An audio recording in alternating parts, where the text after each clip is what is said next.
Hello viewers, thought I'd cut in on that. You know, I'm here, I'm ready to go, ready to rock and ready to drive today. I thought, why not come online for a bit of driving.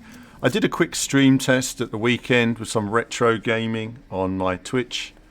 Trying to, because if I can get my streaming setup going in my office, then I can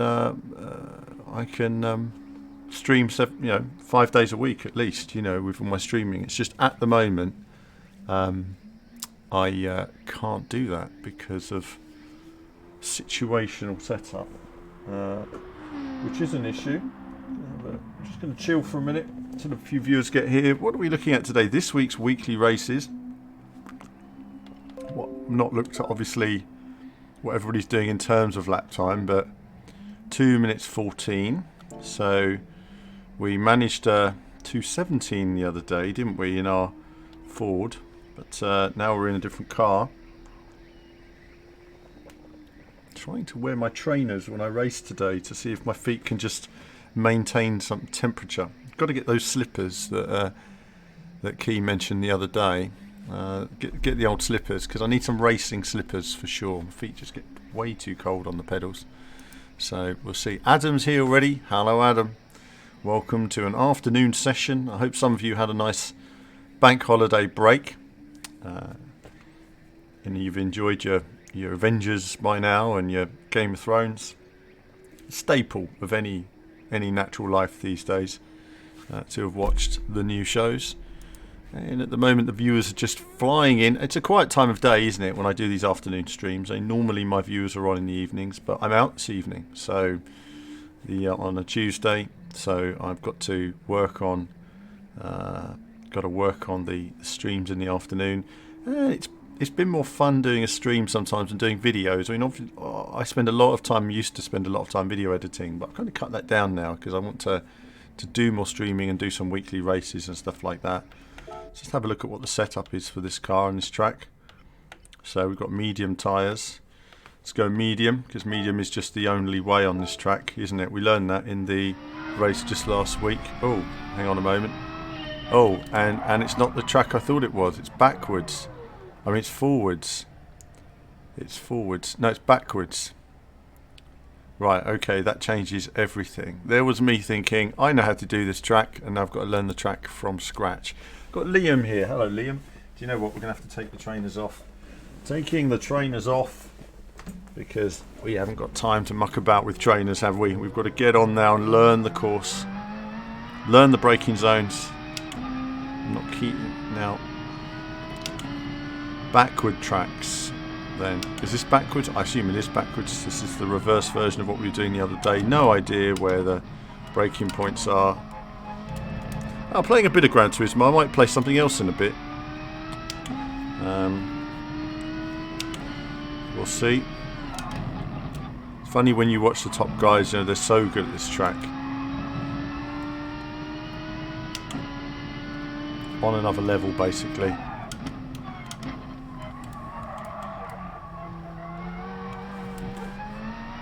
Hold on. We've got some... do have some traction control on, just to avoid certain types of wheel spin. It's where the cars just sometimes... Okay, so that's a big braking corner. Now we know that. I thought it was a different part of the track then. So gradually learning the track. Greg's is here. Hello, Greg's. Hello. And Daryl here as well. So I suppose because Greg's is here, obviously, F1 next weekend with the Spanish Grand Prix. Of course, they've had the footage of F1 2019 released, but we weren't invited to see it, sadly, which is a shame. Bit of a pity, because we were sort of the Formula 1 racing gaming channel years ago, and then access just kind of went, and since then it's been a bit of a shame, really. But one of those things. It's media life. Hopefully we will get some access to it. I am talking to them, trying to get that sorted, so if we can at some point, that'll be nice. I think every as straightforward as you think it's going to be, as a racing gaming publication, we cover racing gaming, and you'd think that that would automatically mean you get access to everything, but it's not as simple as that these days. The world of influencers and YouTube changes everything. Footage looks good. It does look good, and that's because last year they took on a few new art people, and I said to them last year that last year's game took a big step forward from the year before, and you know, I'm really impressed with where they're going with it. You know, it's the funny thing is a lot of times people think it's just down to power and performance, but sometimes it's just down to plain artistic vision as well, you know, seeing what's there. And Liam says F1 is how originally I found your channel. Thanks, Liam. Yeah, exactly. I mean, we used to do a lot of F1. That's right. So there's the story to F1 is quite interesting. We used to do a lot of F1. I mean, back in 2010, 2011 in particular, I did a lot of F1. I did not only the F1 game, but I used to do F1 blogs of the races.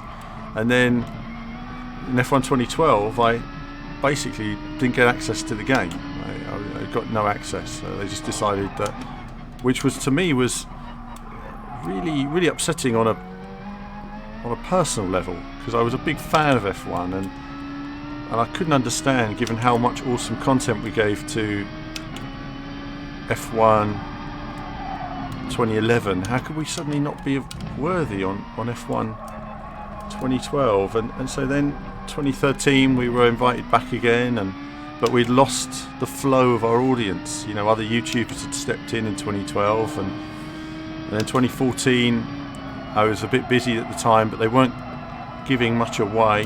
2015 we were back, 2.5 million views, and then because our video went down badly, we were then, you know, removed again from the list in 2016, and then you just reach a point where in the end you say, do you know what, I just can't do my job properly. You know what, it's challenging, you know. So it's always difficult when you're, and the funny thing is that a lot of people go on, I'm the sort of person that doesn't really talk about, you know, ups and downs in life. You know, we all have ups and downs personally.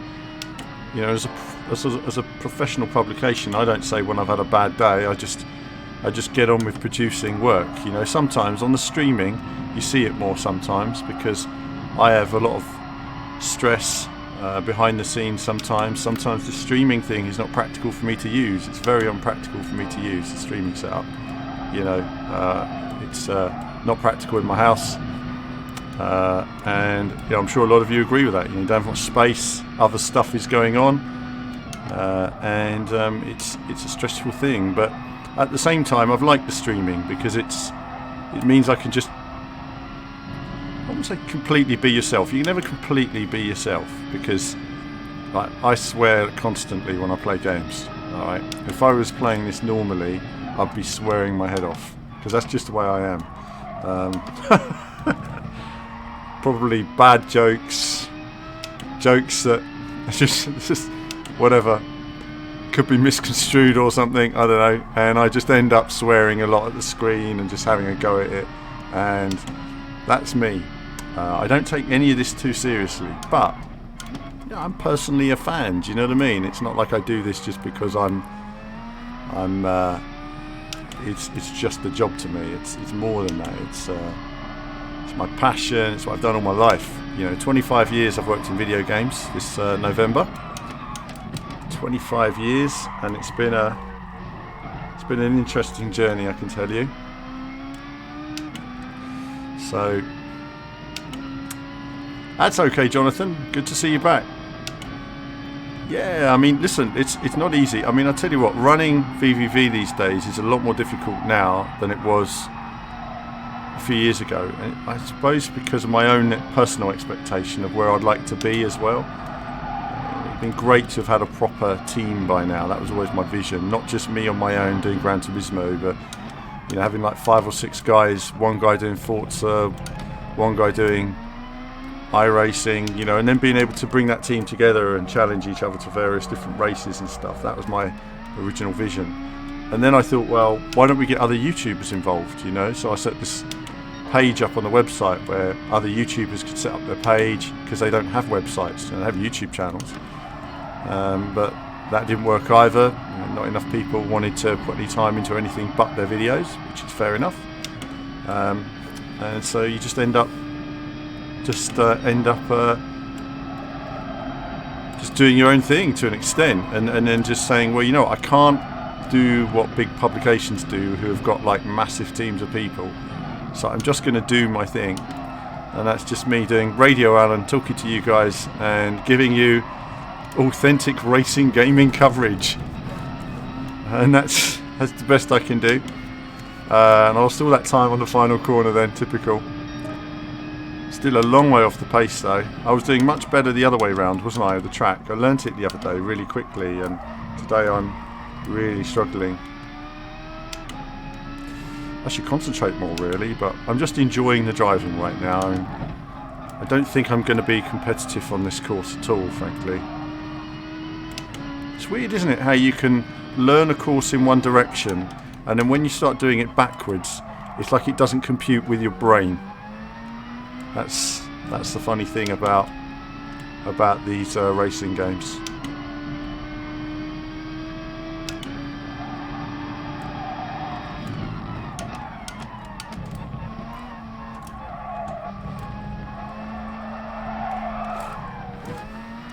See how the wheel spin comes out there. The colour palette looks much more realistic on F1. It does. I'm liking the night bloom. I think it looks fantastic. One of the details I really like on the new F1 2019 is the textures on the tyres. Now they've got these new moulding systems, haven't they, on the tyres, which give them a shiny surface now when they come out the pits. I quite like it personally. I know some people don't like it, but I do like it. I think it's a very cool effect.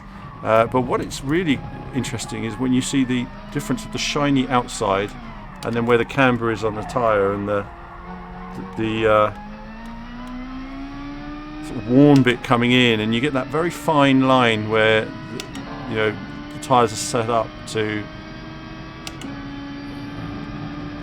really attack the circuit in the optimum way, and I like the way the footage picks up on that. It's really interesting to see. I think it's really brought the tyres more into focus in terms of looking at tyres and if they have levels of degradation, because real Formula 1 drivers do look at each other's tyres. And I remember a story years ago when Martin Brundle said that he was racing Michael Schumacher, and I think they were both in Benetton or something like that at the time, and Martin said, I got past Michael Schumacher, and I thought, I've done it, I've got past him, it's never easy to pass him.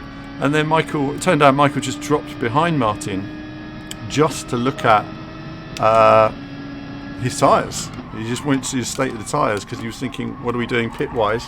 And then just realised that he wasn't going to get far ahead of Martin, just sitting ahead of him, but sitting behind him, he got a good idea on where his tyres were and how they were coming together and all that jazz. Now I've got a longer comment there. Strange thing is, when you hate track backwards, then it grows on you.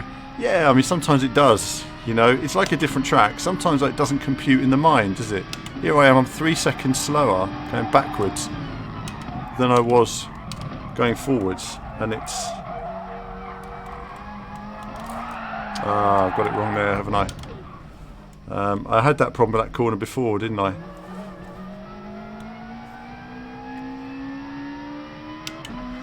American F1 circuit backwards. Yeah, that's interesting, Last Ninja. Some circuits might be better like that, And as well, Jeff's here. Hello, Jeff.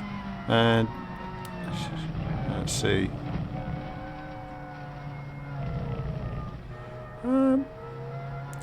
Yeah, I think so. I think, it's weird. I mean, if we're talking about sort of success, Jonathan, in terms of social media success, there's all kinds of things going on these days that control what you guys see on social media. I mean, everyone thinks, if you make good content, it rises to the top. No, it doesn't work like that.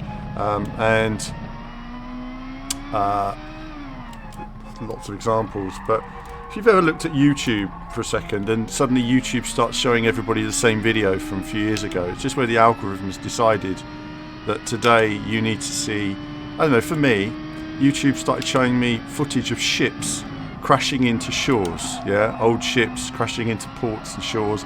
I don't know why. I watched it. It was a very interesting video. Massive, great ships and the waves they created as they crashed into ports and stuff. And there's an algorithm behind that shows you that sometimes. That's sort of the mystery algorithm. Then you have the YouTuber fan algorithm, which is slightly different, and that's to do with age of people you're appealing to. Sometimes it's to do with money that's been put behind your account by companies that you're not aware of. So, for example, if you're making videos on Gran Turismo and someone at Gran Turismo likes what you're doing, and you suddenly see a surge in success, potentially that's because either a product or something behind it has said, hey, this video advertises our product well, and we'll put it out there. But there's lots of factors in terms of how marketing companies work that's completely unbeknown to the content creators. So to them it's just genuine success, but in reality it's all controlled, and there's all money behind everything these days. Nothing is actually genuine. It's all manipulated. Everything's about money. I mean, sport, Formula One. I mean, we're always talking about money, aren't we? Money in football, money in Formula One. You know, money in motorsport. It's all about money. I mean, that's the corner where I'm having a problem there. Do you see? Look, I've gone up half a second on that one corner. That's the funny thing about this track, is that you've just got these areas on the course where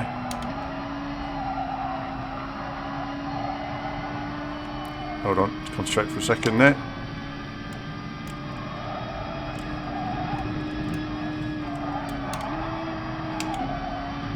Okay, we're ahead. Well, I'll brake too much then. Got that wrong as well. Just trying something new line there. It didn't work, did it? That's a shame. See, and we're losing that whole second now just because we got that corner wrong. Yeah, the YouTube algorithm is a bit weird. It's not as weird as the Facebook one though. Facebook's algorithm is weird. Like I'll watch a video, like a Spider-Man trailer, and then it will show me a video of two people having a punch-up in the street, and I'm like, what am I watching this for? Why is it showing me a video of two people having a punch-up that's somehow compelling, and I end up watching it? And it's like, why? And all I can think of is that it's recognised that I watched Spider-Man punched someone in the head, therefore I must like seeing people fighting in the street on security videos. That's all I can think. Something strange like that. So we're improving. Look at that, we lost a second. So we are improving, but we're nowhere yet. We're nowhere in terms of weekly races, are we? But I have to admit, I've not done very well on my racing recently. I had good potential speed last week, but like you say, just this lack of practice situation that it's very different. You know, when you're like 19 and you've got nothing else in your head, all you want to do is play games all day. You know, it's oh damn! Sometimes we have a little bit of traction because it saves a bit of that going on.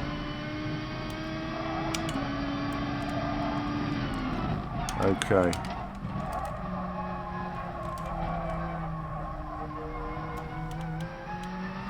Yeah, no, wheel settings are good for me, Dr. Respect. I'm quite happy with them at the moment. I have a standard rotation that I set for most racing games, and I'm really comfortable with it. Obviously, you know, all wheels are subtly different in terms of how they're set up, how they feel, due to the size of the wheel, stuff like that. But I'm quite comfortable with what I've got here. The funny thing is, I remember when I first made Formula 1 videos in 2010, people were giving me advice on wheel rotation, and at that time I was really, I can't say I wasn't expert in the wheel in any sense. You know, I was trying different wheels and I listened to people, and I completely messed up my wheel rotation, trying to listen to everybody who thought they knew. Now you sort of have a listen, consider what they're saying, and then think, does that work for me? How's my feeling of turning with a wheel? So I run a 360 degree rotation. That works really well for me.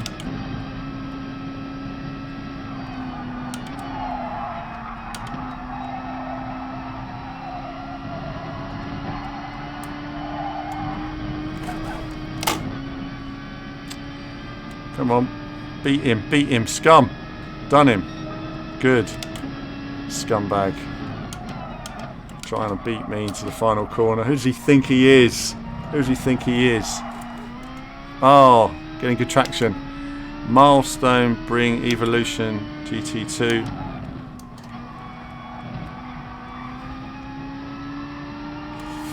I haven't seen that game. So that time, I know the first, I suppose I played Scar from Milestone in 2005. And you think that time with that terrible slide, still there. So we've got loads of time to find viewers. Apologies for my slowness on these laps, you know. Like many people, I need to learn. So no, I can't get the car into that corner. It's very frustrating. Yeah, I like just. We'll stop for a second. I like generally less steering rotation. So a partial reason for that works well is when you're going to gaming events, as I test many games on my first go, I go to trade shows, you really got to adapt quickly to the wheel setting. So it doesn't matter to me if the wheel is set up perfectly or not. Doesn't make a big deal to me at all. A lot of people talk about force feedback and how it affects them. It's something I don't talk about that often because I use very low force feedback. Why? Because I preserve my wheels. I can't, for me, for wheel brakes, and I use them a lot in my work, you know, it's possibly expensive to replace wheels and rims or whatever. So I like to preserve them. It's really important for me. So I don't tend to use like full-on fighting me. Also, I don't need to, you just wear your arms out when you do that for hours as well. But yeah, so 360-degree rotation I use on my wheel. That works really well for me across different types of cars. So if you see me doing rallying or GT, I'm always using this rotation and it works really well. And I can get, with a full lock, I can get around Monaco. So that works fine for me as well. Yeah, Fanatic V2, you know, great wheels. I mean, I was using the Fanatic earlier this year. I tend to swap the two wheels over now and again, you know, so I like to try different wheels. I think it's also important because you want to see what the feeling is and the difference between the different wheels and stuff like that. And especially with the different games, you know, people are always saying to me, oh, what's this game like with this wheel or that wheel? And at least I can say on Gran Turismo, if you're using a Fanatic or you're using a Thrustmaster, you know, premium wheel here, that you're going to end up with a good solid wheel to do good lap times. Do you know what I mean? It's not like either wheel is better than the other. If anything, I'd say just on the Thrustmaster, I wish I could change the clutch into a brake pedal. It'd be more comfortable for me for left foot braking. And you can't. Well, you can assign the pedal, but it doesn't have the same pressure as the brake. And there's no kind of load cell you can put in there, which would be great on Thrustmaster pedals. It's the only thing that kind of lets them down. But the general feeling of the accelerator under my foot is very nice. Quite like it. Much like the G25. A lot of people moaned about that, and I always thought it was really good. We've got Mamulit here as well. Mamulit, thanks for tuning in on Saturday to the test stream. Appreciate that. I know it was a bit of retro gaming, but for those of you that aren't aware, I did a test stream on Twitch at the weekend. I'm trying to set it up so that I have another streaming setup so I can stream possibly 5 days a week. But I won't be using the wheel on some days. I'll be using controller for some games because they just handle better with a controller, or it's just handy. So that's something I'm looking into. And also you will see me playing some other, on Twitch, maybe some non-racing games, just because I do play a lot of just general gaming stuff as well, blowing stuff up. So that's always handy, everybody. And Zavrix is off as well. That's all right. Thanks for tuning in. Always nice to see you guys tuning in. Virtual pit stop, just what I use on PC 720. 720, yeah, I mean, I wouldn't use that much rotation, but it depends on the cars you're driving. I suppose in a way I'm very comfortable with Formula cars. This rim is great. I like this rim.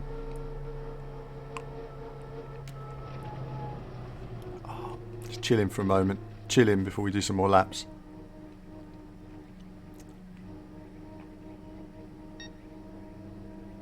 Yeah. Yeah, that's right. I mean, you get a 180-degree turn either way, and that turns the car completely. You know, that's ideal. You know, so it works well. Lowe's hairpin for max lock. Absolutely, Greg. That's what I use. I mean, that is that. You know, that gets you round, and that's perfect for the rest of the track. You know, otherwise you're going to be oversensitive in the straights and all that kind of stuff. Really. What features am I most looking forward to with GT7? Weather, dynamic, active weather, dynamic time of day with active weather and conditions, and yeah, I think cockpit cam with all the options and VR, full VR compatibility across the game, so you can use VR all the time. I think that'll be great. Delta, WRC8. No, we haven't heard anything on WRC8. We put up our preview video again today. For those of you that haven't seen it, do check it out. With 2 preview videos. I mean, a lot of people haven't seen part 2, so why not just market part 2 to you guys now? You know, weather, let's have a look. Time of day. Let's see if we can find part 2 handy. Oh no, that's not it, is it? Oh, you guys are probably hearing the videos actually. Oh no, that's not it. There it is. There it is. Part 2. They've got in just 2 days. Boom. So let's get that up. So for those of you that haven't seen, I'll put this on Twitter again soon as well. But there you go. Paste that in there, guys, and away we go. That's part 2 of the WRC content. We hope to have some more WRC soon. You know, I'm guessing we've got E3 coming up, and we'll probably have something for E3. So keep an eye out for that.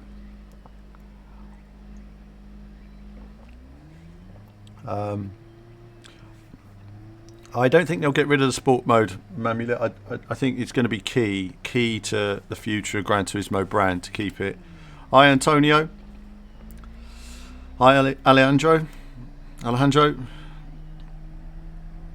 There was a part 2, and the part 2 has almost 30 minutes of gameplay. So for some reason YouTube didn't send part 2 out to our subscribers. Thanks YouTube. And there you go. That's the algorithm in action. And if you type in WRC8, a lot of times our gameplay doesn't even come up. That just gives you an idea of how YouTube's so controlling that it doesn't even show relevant videos. We should be like 1 and 2 when you type in WRC8, and I don't even know if we even come up. We weren't a while ago. Crazy. Have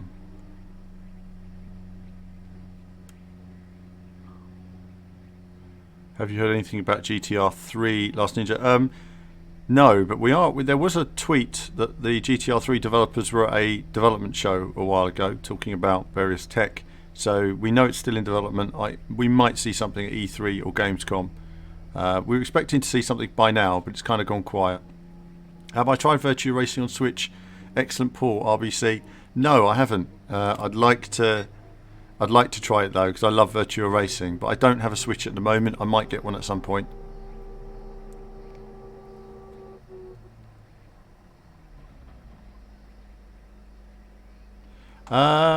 Jonathan, I tell you, I didn't see the F1 presentation because we weren't invited to see the new F1 game yet.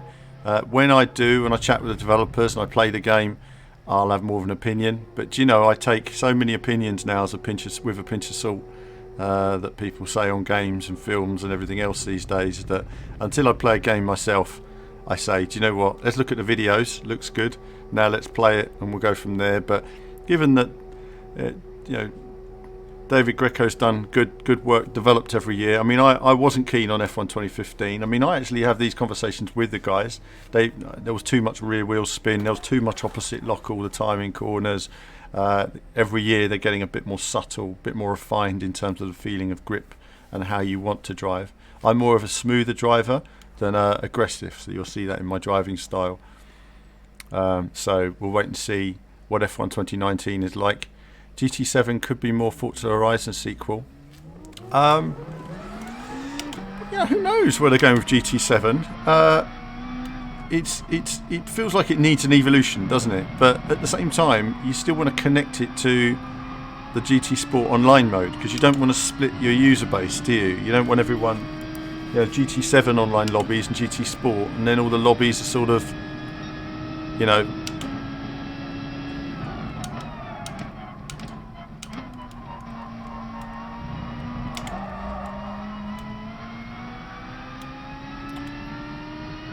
Who gave the thumbs down? Unfortunately, we have subscribers, Andrew, who literally thumbs down all of our videos as soon as they go live.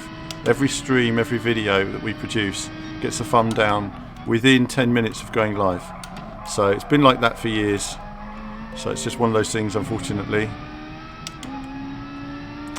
One of those things, you know, you get a hater and, you know, they get a bit obsessive and that's it. They'll just thumb down your video forever, basically. Just because, you know, you said a game that was good that they didn't like, or it could even be like a Forza Motorsport fan and they're just frustrated and playing Gran Turismo and not Forza. You know, you can't really think about all those things. Just focus on what you do.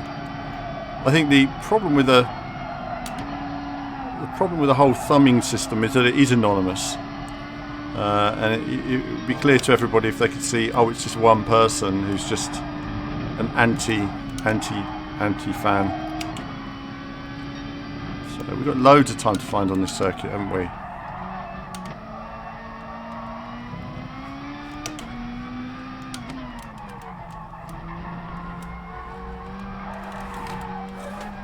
Doesn't like that corner, does it? Just gonna keyboard warriors, absolutely. We're gonna try that again. Hate is always gonna hate. Code masters. I don't know. You know, I mean, it's just one of those things, really, with games companies. I mean, let me tell you, games companies. You know, it's always blowing hot and cold because you know, we give reviews on games, and if they like our review, suddenly you're in the good books, and everything you do will be shared. And if they don't like your review, then you know, you're not on the list to see their next game and all that jazz. And so those are the people that just say everything's really good get invited to everything. You know, it's just the way it is, guys.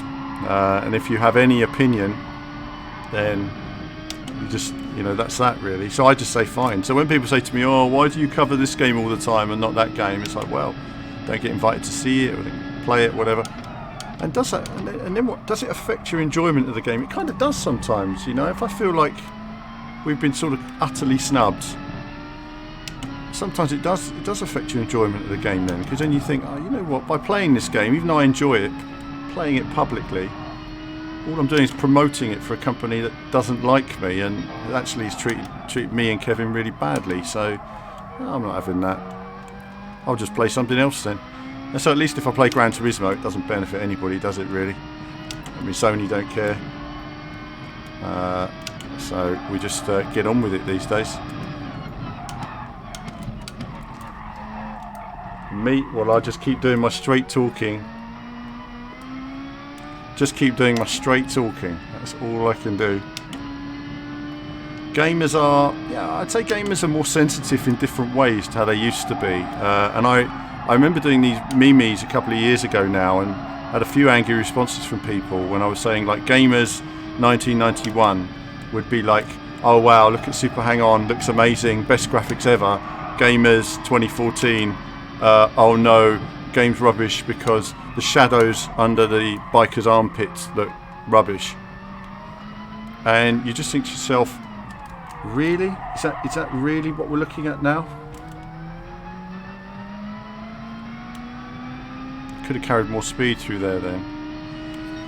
That's fine. I'm just trying it with 2 traction to see if I can get on the power. Controls the wheels a bit.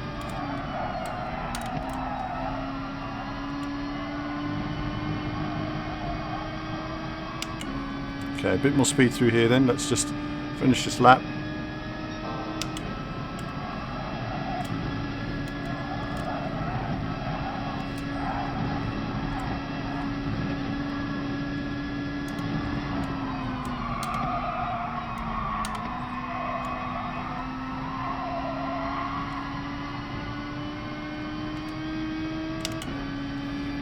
A bit quicker, getting quicker all the time.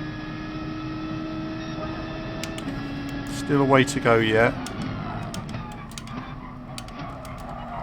After this, I'll probably have a look at what the top players are doing in terms of gearing and stuff like that, because I think where I'm getting it wrong now is I'm in the wrong gears for different corners. So we're going to slow down a bit now. Yeah, well, this is it, Andrew. I mean, it depends. I mean, it's never me to say. It's for the viewers to just pick up on themselves, really. But you know, that's the thing is that people saying you can't improve at constructive criticism, and that's precisely it. It's like I get called a Forza hater because I say, well, Forza's a bit rubbish with the wheel, and the physics since Forza Motorsport 5 haven't been great. They've gone backwards since Forza Motorsport 4, and I get called a bit of a hater. I'm not a hater. I just want it to be. I want it to be great again. You know, I want Forza Motorsport to get with the physics and really try and improve things, and that's what I've wanted. No, I haven't tested it with the wheel since the recent updates, but I can tell you, whatever the updates are, they're not going to fix the core physics. That, you know, that's going to come in the next game. And I've heard it all before about the wheel being improved. I mean, Forza 7, I remember we ran an article on it about Paddock saying, oh, they've improved it all this time. Well, they would say that they want to sell steering wheels, but the reality is that it wasn't massively improved. Virtual Pit Stop, yeah, new channel. Reviews are a minefield. They are, because, you know, when you say something about a game, games company sends you their game, and you're like, yeah, you know, I played the game, and, you know, it's got some things wrong with it. You've got to really approach that in a way that is like constructive. You can't just say this is the graphics are rubbish. You've got to say the graphics are poor because of these reasons, and this is how it could be better. You know, be creative. But even when you do that, and then when you speak to the PR person who, you know, put you know, access to the game or whatever, and they're not happy because they wanted to have like 5-star review and you've given it a 3 or a 2, then you can explain the justification, and then they will decide if they want to take that criticism personally. Sometimes they do, and if they do, then they'll take you off their books and they won't speak to you again. And then that's it. Then next time a game comes out from that games company, you're not reviewing it anymore, and that's kind of where you are. That's the way it is for all media, frankly. But you know, some PRs are great. They're like, do you know what, Alan, you're right. Yep, no, that's fine, fair enough, and that's it. It's all good. You know, so it really depends on the games company and the people running it. I think sometimes what's important is you're also justifying whether it's like a company. You know, if you look at Assetto Corsa, yeah, Assetto Corsa was made by like 11 guys, and when I went to the launch of Assetto Corsa, they're like, oh yeah, this guy made the tracks. There's one guy made all the tracks in the game. You know, wow, one guy. You don't even know what it is for bigger dev teams, and you know, they've probably got like a team of like 400 people in India making their tracks or something. Do you know what I mean? It's not the same for some of these smaller companies, so it's not the same for everybody. We've got Tama here as well. Hi Tama, good to see you in the stream.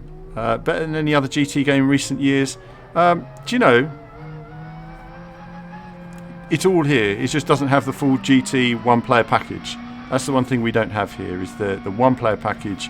If we had that, then obviously it would be a complete experience. But now they're doing this upgrade system. Let's hope that Gran Turismo continues in this vein, because by adding tracks and components, and you know, when we upgrade to the PS5, let's see a GT Sport update day one launch. Yeah, GT Sport 4K weather VR, boom. You know, and then they can really start building the other components onto it. So there's a great foundation in GT Sport to build on. As far as online racing is concerned, best thing on console. I mean, it really is. Strangely, and it's on PlayStation. Who would have thought it? Who would have thought it? You know, Forza Motorsport 1, 14 years ago, was so far ahead of anything. Well, it's actually no. Yeah, Forza 1. And then the compatibility in Project Gotham Racing 3 was excellent as well, showing you the medals, all the times. Awesome. And you'd think that sport mode to be in everything now, but it's actually the rating system. And the rating system itself is more like Halo 2 than, and I guess Halo was the first sort of FPS game for me that really had a great rating system in it. You know, and you wanted to get up. You know, you saw people's badges, and that meant something. And not only did it mean you were pretty badass, but it also meant you got matched with badass players. And when you played with those players, you became more badass. You know, you learned new techniques, and you played a bit harder, and everything became a bit more visceral, and the whole experience became more addictive because you were using adrenaline. And you know, I remember like before matches of Halo 2, there was almost nerve-wracking going into some of these matches in a fun way, not in a negative way.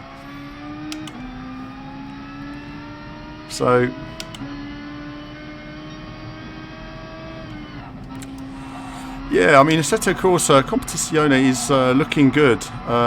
Isn't it released this month? And it's something that we looked at briefly last year, but we're going to put a bit more time into it. It's just with so many green light games coming out, you know, and early access games, I just felt, let's just wait till the games can play. There's a part of me that's kind of sick of playing half-finished games, and then I kind of feel like we're always making excuses for, oh yeah, they're working on that. Oh yeah, that track's coming. Oh yeah, there's not enough content. Oh yeah, they've got a change log which changes that. No, I'm not interested. It's not ready. I'll see it when it's ready, and that's what I'm waiting for. With and then I'll play the full experience, and then we'll be in good shape basically to see the game. So looking forward to the new Assetto Corsa. I'm just doing some chill laps here. I'm not.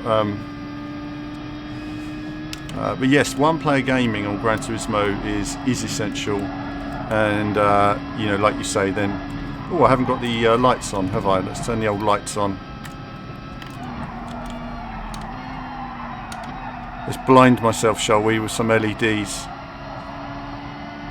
Oh, we've got to turn that down, haven't we? That is absolutely blinding.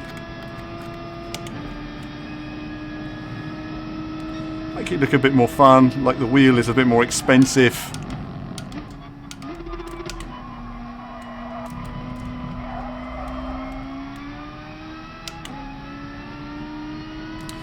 Mamulit Woodside, you do a Drive Club 2. It's a shame, isn't it? I mean, Drive Club was a really good brand opportunity for Sony, and they threw it away. Crash Fest. I don't know. Do you mean Wreckfest, Andrew? Do you mean Wreckfest? As for Wreckfest, you know, we don't know what's happening with Wreckfest really. Again, we're not in the loop. You know, it's really up to the people in charge of Wreckfest if they want to show us the game, and at the moment, if they don't want to, they won't, which is a bit of a shame because we've done quite a bit on Wreckfest in the past. But it really, again, it's up to the powers that be in terms of the marketing and PR if they want to work with us or not.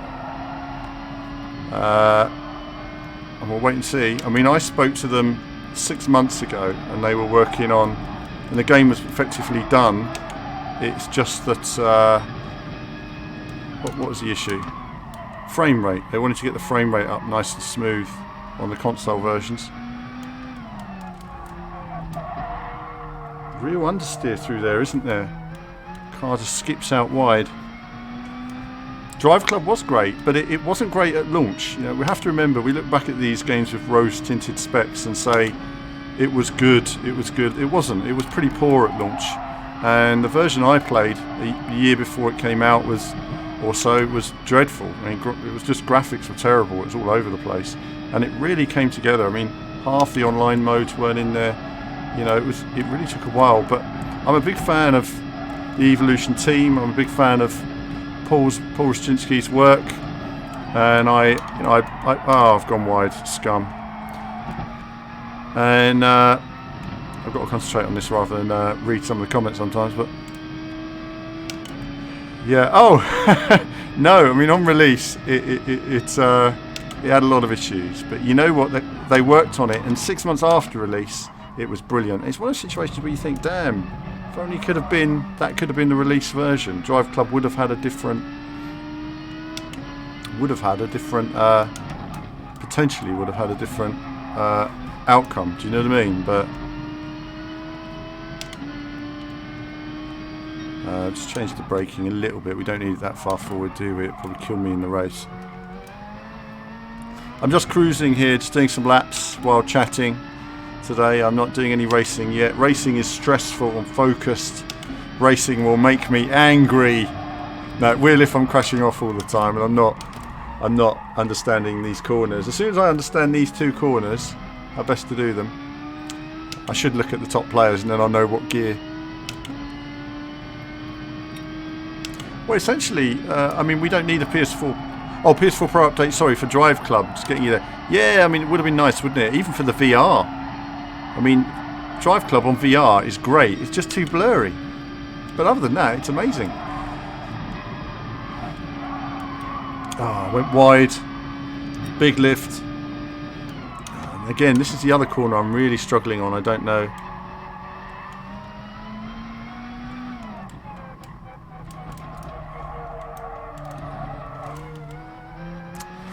There's like 2 bumps there. It's a very frustrating corner. Can't maintain. I need to maintain another 15 mile an hour just to stay in third, really.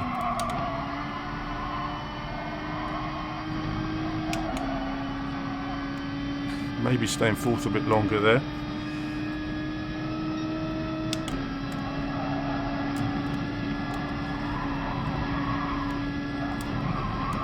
Second lift there.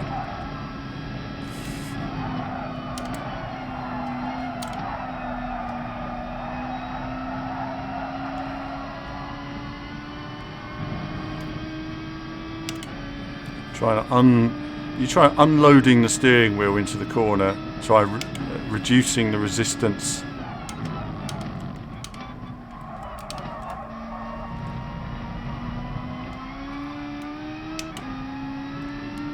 Trying to be smoother there.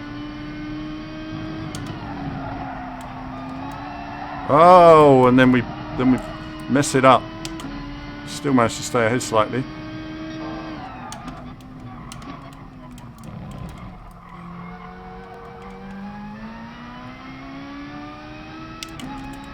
And we found some time through the first sector, which is nice. Let's just be smooth.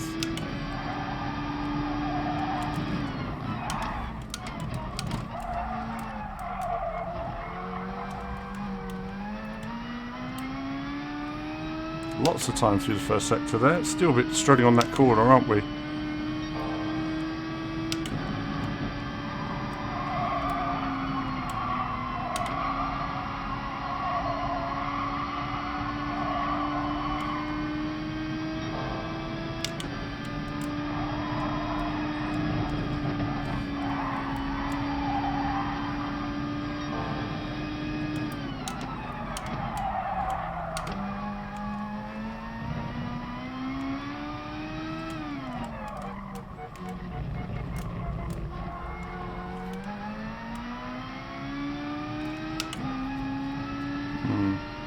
Let's keep a bit of time there. I'm going to come back to the chat in just a second.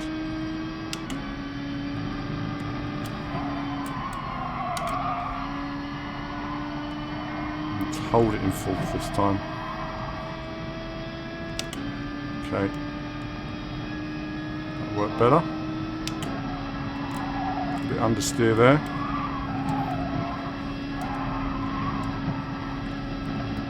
Lost time with the understeer.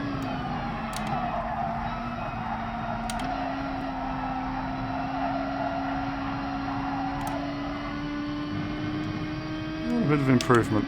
Not much, but a bit of improvement again. So into the 217s now. So you can see with these laps, you know, we're gradually improving every time. So catching up with your chat, if GT Sport had VR multiplayer, it would have been much better. Oh, absolutely. I mean, if the PlayStation 4 had the power to do that, I'm sure they would have, but it would be amazing, wouldn't it?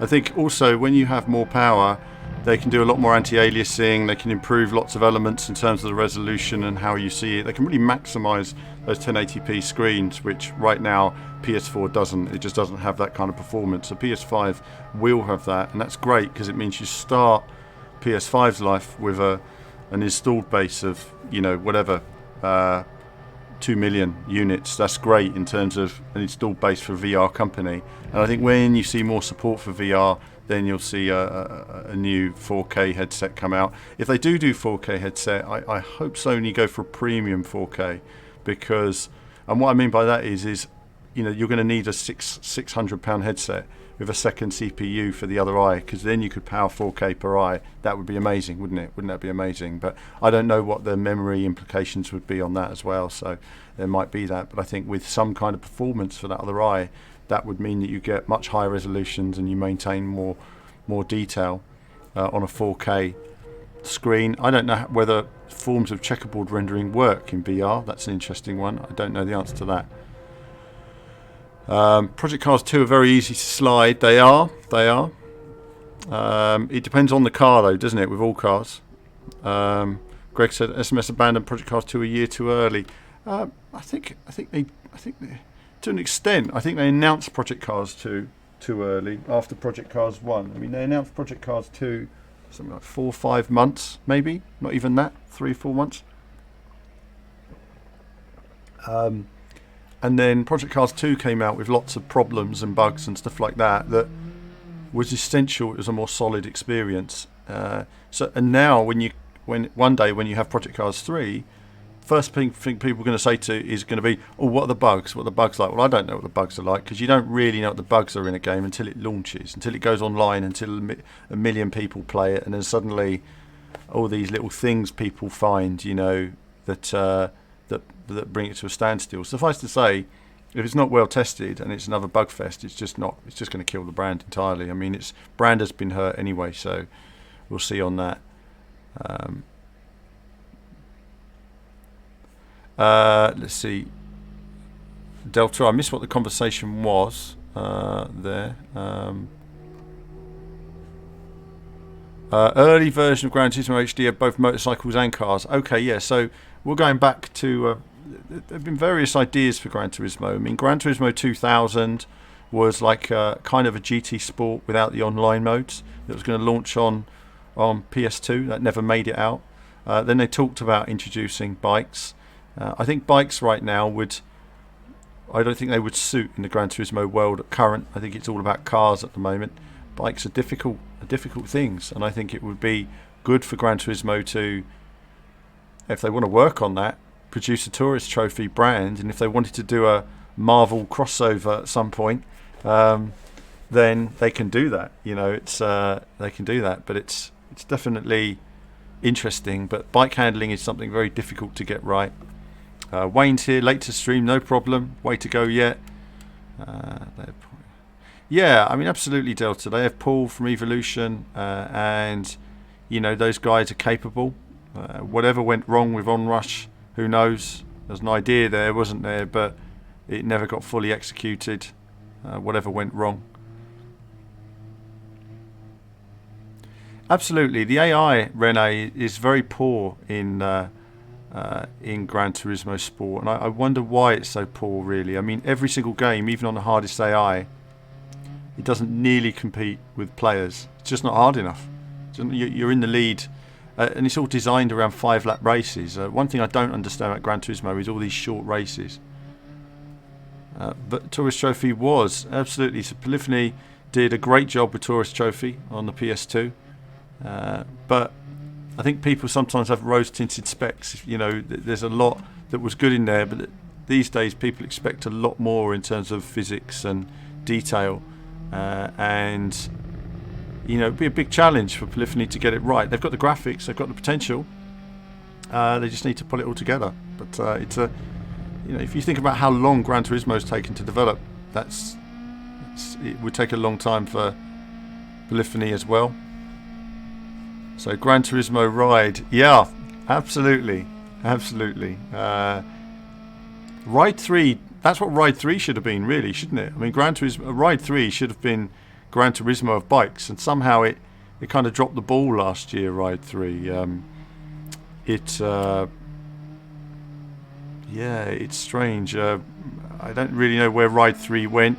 Had a different designer as well, which seems a bit strange. I thought, wouldn't it have been great to stick with the same designer from Ride 1, but they had a different designer, so we'll see. Thanks, Tama. Thanks for tuning in. And I'll see you soon. See you at an event soon.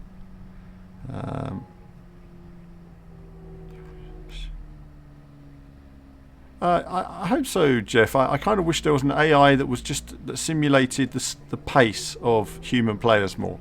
So you could literally select B level, C level, A plus level, whatever, and that would help a lot.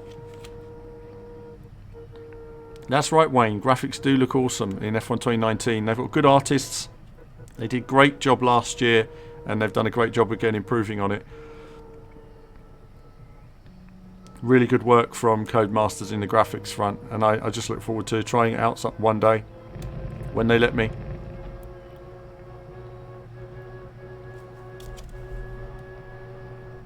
Andrew saying Project Cars got a bad reputation for bugs now. People would doubt Project Cars 3. Absolutely, they will. Absolutely. And there's nothing anyone can say until it's released.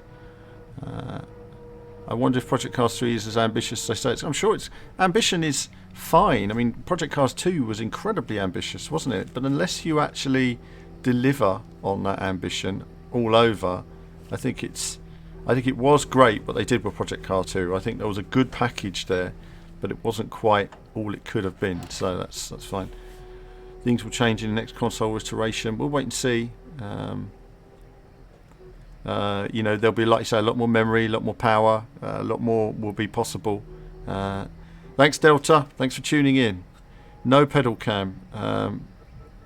Absolutely. God knows my feet need some kind of warm-up system down there. They just get so cold. And basically, I keep talking about this. So underneath here, you've got this metal plate. Can you see that? This metal plate. Now, when it's cold, like it's been cold recently, this plate gets freezing cold. So what happens is, consequently, is when my feet are on the pedals, they're just freezing cold, basically. And now you might say, well, put a blanket on there or something, but that's too grippy. It's too grippy. You need something that's sort of slippery but not grippy. But oops-a-daisy. Yeah, it's a thing, viewers. It's a thing. Cold feet. I've got to get some slippers. When I get my racing slippers sorted, nobody will stop me. You're just going to see wins. Lots of wins. So let's see if we can just improve again. We're improving to 217. I don't think we're quick enough yet. We've got a... Strange thing is that I was... let's just try a different car for a minute. Let's watch the... Oh no, it's not what I wanted to do. Let's exit. Do you pay attention to Formula 1 or just play the games? No, I'm a massive Formula 1 fan. I've watched every Grand Prix. I've missed 5 Grand Prix in 30 years. So that gives you an idea. I've watched every single race. I love my Formula 1. So been to races. I've met all the drivers. I've met many of the champions. I've been in the paddock. I've had incredible access. It's great. I can't argue about that. I've had some wonderful experiences with Formula 1, and I've met the drivers, had a good chat, been in Monaco, had a good tour of Monaco, and had some very special moments with behind the scenes. Wayne says, put your shoes on. If I put my shoes on, Wayne, I can't feel the pedals. That's my problem. Being a big man, I've got very large feet, and so if I put my shoes on, they're sort of almost overwhelming on pedals. So that's one of the reasons why my feet are. Don't forget, pedals are designed for people of any age. I'm just over 6'6". I'm 2 meters tall, so I'm a bit of a giant sitting here.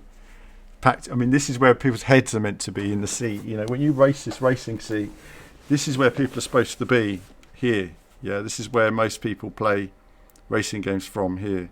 I wish I could. It's just not possible for me to sit like this. But this is actually, when you go to shows, this is where a lot of them are, here. But obviously, being a bit giant, it's a thing. It's a thing. What can I say? Now, we'll just have a quick look. We've got, we'll come back to that in a moment. We've got Nations Cup coming up this way. Key slippers are coming. We've got Nations Cup coming up as well. I have to admit, last week wasn't the luckiest week for me in the world when it came to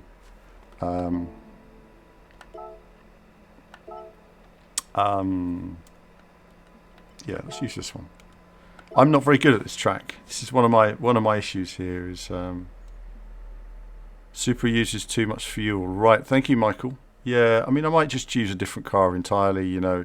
On that track. I'm just having a little tour of it today. I think it's good to get some your head into where the speed is, and then I can do a stream later this week where I do some races, proper race stream.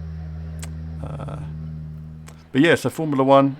Love Formula 1. Been into it all my life. I used to do blogs on the channel years ago, so I think I have playlists for it, but I used to do blogs for every Grand Prix as well. So I was doing Alan's notebook before Ted Kravitz was. I mean, I used to have my own notebook after the race, and it was great. AI would be good. Yeah, it would be good if there was an AI learning system on there, no doubt about it. I don't like this course, by the way. I don't like this course at all. I can't stand it. I think it's one of the most boring courses in the world.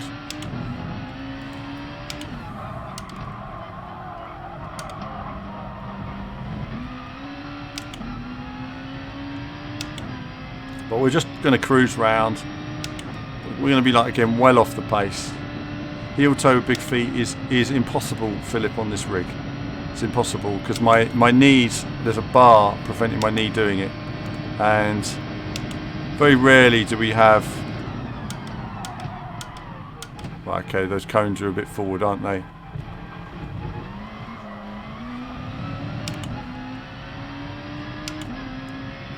Yes, yes. Okay, so why don't we find that video for a second? So there is. I think if ever people want to see my height,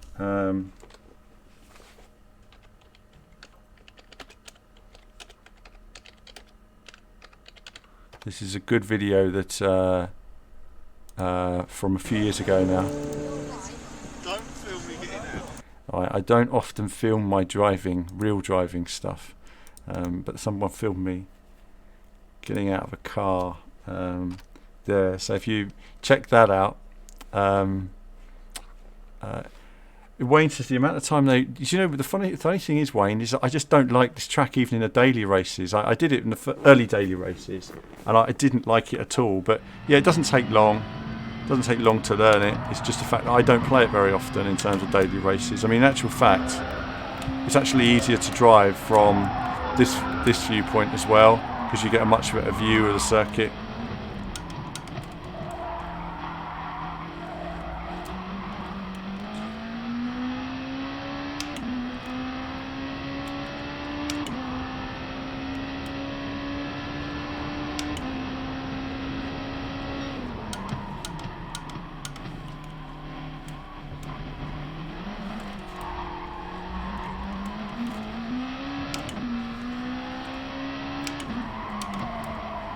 Okay, got that wrong.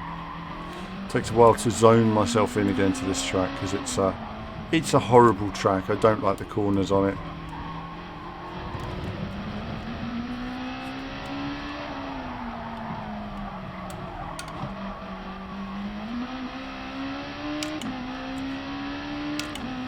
So that's Glyn says show on stream. What's that? The video?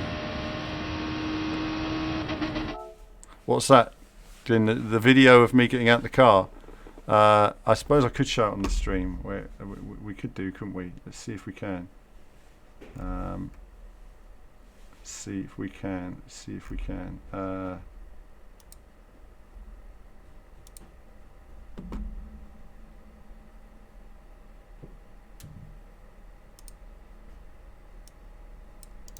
See if we can. If it works or not. So, don't film me getting out. This was me.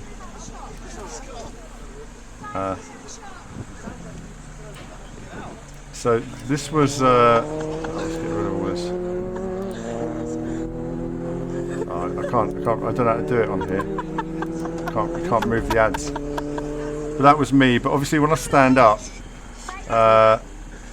then obviously you can see I'm a bit big for the car, basically. So yes, I was a bit tall for it, but you know, it was a thing, and that was a few years ago now. So, it was good fun. It's good fun. You know, some of the stuff. You know, I don't really have. You know, when I meet various people, you know, it's there's a good example. I think. You know, classic examples. I think see my height comparison to people. See,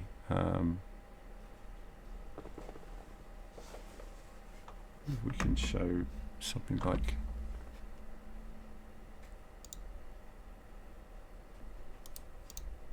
Oh, I'm just going to see if I can show you guys then. Good. example. So see, so you got people like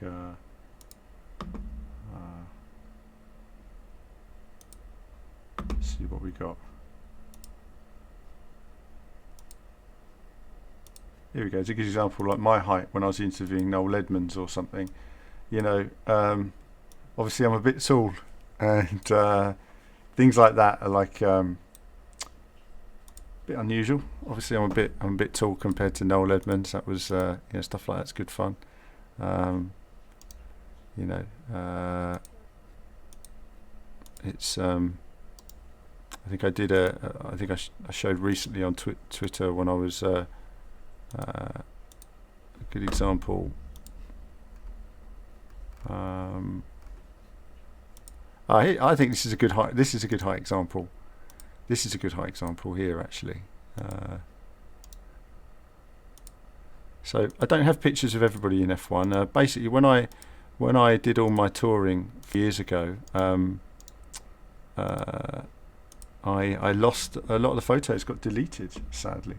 So so there's hold on, I'm just trying to keep up with everything here. Let's close a few windows.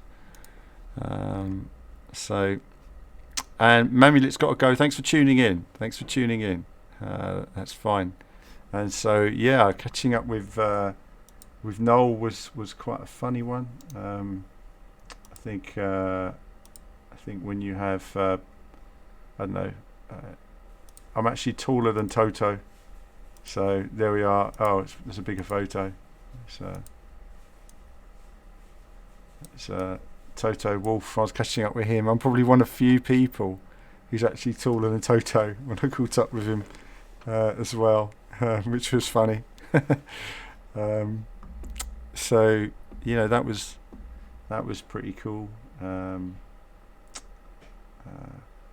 Yeah, good times, guys. Yeah, good times. You know, you pop along. You had a catch up with this chap as well, Lewis Hamilton. There, that was in the Mercedes motorhome after a race, and it was before the race. And I had to bend down a little bit because I'm like, bloody hell, I'm so tall. It's quite funny, really, when you meet these people, because I'm way too big to fit into the cars. Way too big, and I did get offered the chance to do some Formula driving, and it's unfortunately I was too tall for the car. So yeah, I mean, all these people. I just want to say the highlight as well is the late great Charlie Whiting. You know, I didn't always agree with everything Charlie said, but I think he's a man of great respect. And when I was in the paddock, I wanted to meet him. Not many people search out Charlie Whiting, but he was a good guy, and you know, it was quite funny at the time meeting him and mugging him into a picture at the time, because I said to him, you know, I said, "You're the main man." And I think I wrote something on a tweet about exactly what he said to me at the time. I was like, "Why do you want a photo with me?" He said, "I'm nobody. What do you want a picture with me for?" You know, I said, "Well," I said, "you're the main man. You know, you are Formula One. You're the main man. Everyone knows Charlie Whiting." And you know, when you take a picture like that, you never know how long you've got on this earth. So you know, it's nice to catch up with people. But you know, I could show you 100 pictures of me meeting people and catching up with them and asking them questions about their lives and what they've done and stuff like that. And there are just moments like that where, you know, it's a privilege, and then it's gone forever, basically. You know, it's just a moment. I've never been in that media option where I'm there all the time. You know, unfortunately, I've never been in the right place with the right agent. But I'm thankful and privileged for the access I've had, and it's in the interviews I've done and the private conversations I've had with people, and for that I'm forever grateful. So, you know, it's you know, I've had some really, really great moments, and that was really great, and yeah, just really good. Spa would be a great place to go. You know, Spa would be a great place to go. It's a great race. You know, I mean, visiting races is always a different experience, and catching up with all these guys was a real privilege, and I suppose in a way my biggest privilege of all these different events was, there's one picture I always highlight. We've got Gamer Muscle here. Gamer Muscle. How did Gamer Muscle? Well, I was being asked about Formula One, talking about some of the Formula One adventures. It's the bald guy. Yes, the bald guy. Oh, muscle speed. Don't tell people about our private conversation. I bet that was juicy. Probably involved tea. Private photos. Gamer Muscle doing his job. It's very exciting.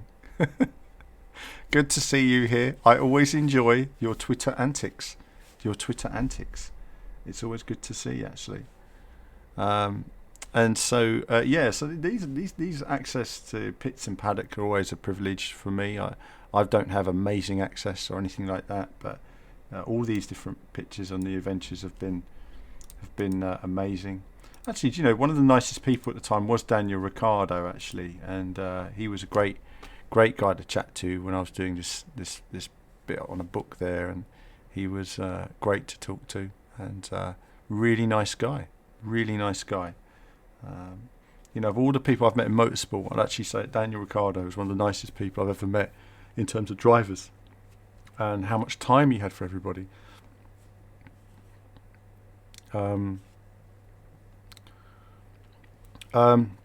Just catching up here. So you've been very lucky to meet people. I had one big experience then. If I was to say the best experience, and I'm Gamer Muscle, I'll get to you in just a second on WRC8, I'd say one experience then. Last one then was my favourite, and this is my favourite. Favourite experience was I was at the Grand Prix with watching the race with Anthony Hamilton, and then when Lewis won the race, they invited me into the garage to have the champagne from the podium, and they poured it into glasses. They brought the trophy down, and then they invited me in, and then this was me celebrating there with the team and the trophy and the champagne from the F1 podium, and it doesn't get any better than that, does it? I mean, that's literally like, where would you like to be, drinking the champagne from the F1 podium? Yes, please. Kept the glass, and that would never happen again, but that's just like, for all that work, all those games companies that didn't want to help or be helpful or shut the door on you, or all those times when you think, I've not had enough views, it's over, or whatever, and suddenly someone says, do you know what, I don't care about your views, I don't care about nothing, I just really like the work you did, would like you to come down, have a chat and experience this. And that meant the world to me. It was like a fuel and what it meant to me was that how low my video views are, or what people think of the work I do. If I'm happy with my work, I'm happy with what I've done, and there's somebody out there who's happy, then I've done a good job. So that's all that matters, guys. And I think if you're making YouTube videos, it doesn't matter if there's a giant YouTuber doing racing. I saw someone say to me, or not say to me, no, he said to another YouTuber, why are you streaming now? He said, Jimmy Broadbent's streaming now, no one's going to watch your stream. And it's like, well, because Jimmy's streaming, it doesn't mean Super GT shouldn't stream. It just doesn't mean somebody else shouldn't stream. There's always, just do what you want to do, what inspires you to do your work. That's the main thing. Sometimes it gets you down. Sometimes you think, I only got like 10 viewers tonight or something, and sometimes it goes really well. Now, just on the Gamer Muscle there, was just talking about WRC8. WRC8 looks amazing. I mean, we got, again, privileged access to see an early build on WRC8 a while ago. If you haven't seen it, looks fantastic. Part 1 is good, but part 2 is actually better, and then it shows you a lot more. And wow, you haven't seen a quarter of what the game's got available yet. I mean, there's some big things coming to that game that they're working on. I'm really looking forward to the future announcements on it. I think there's some big announcements going to come at E3. It's going to be very exciting for F1 fans and WRC fans. But yeah, WRC8 is like a big leap forward, and I think everyone's kind of hoping that it builds the foundation of the rally game franchise everybody wants. So yeah, Gamer Muscle. I expect to see you having a go, putting those muscles to good work, and seeing how you get on. Seeing how you get on. We've got to have a race together, Gamer Muscle. We've got to sort it. We've got to get you and me and a few other YouTubers into a lobby and have some fun racing. I'm always up for that. Actually, I do need to try getting the... just take that off now. I do need to try getting the PC gaming working. PC gaming. That is something I need to get working as well. So, why don't I drink it from a racing boot? Absolutely, Wayne. Actually, it wasn't a thing at the time, but I'm far too refined for that. Give me a glass any day, not a smelly boot. Thank you, Guna. Appreciate it. That's,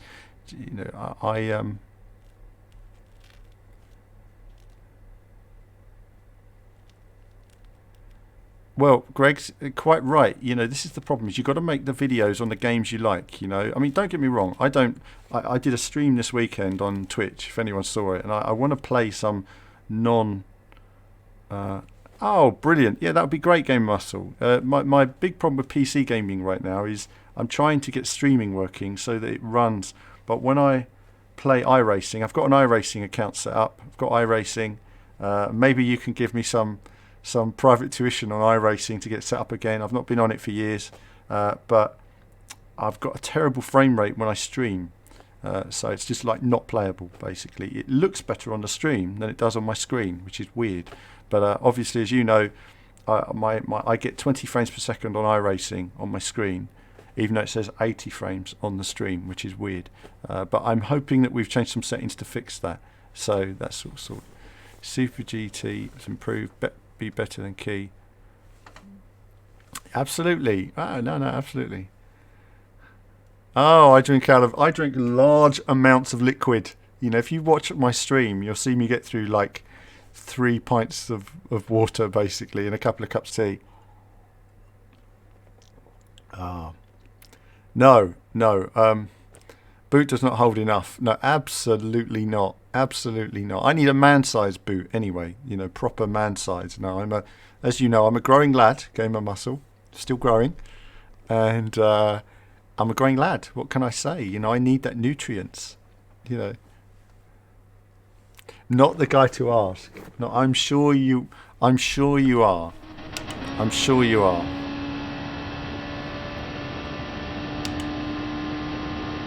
Well, no, you've got to do what you enjoy. Does that mean I always play what I enjoy? No, absolutely not. Sometimes I play games that are absolute turds because we just want to see what they're like, don't we? So you can see what it looks like as, thingy would say. My head's gone blank. Steve.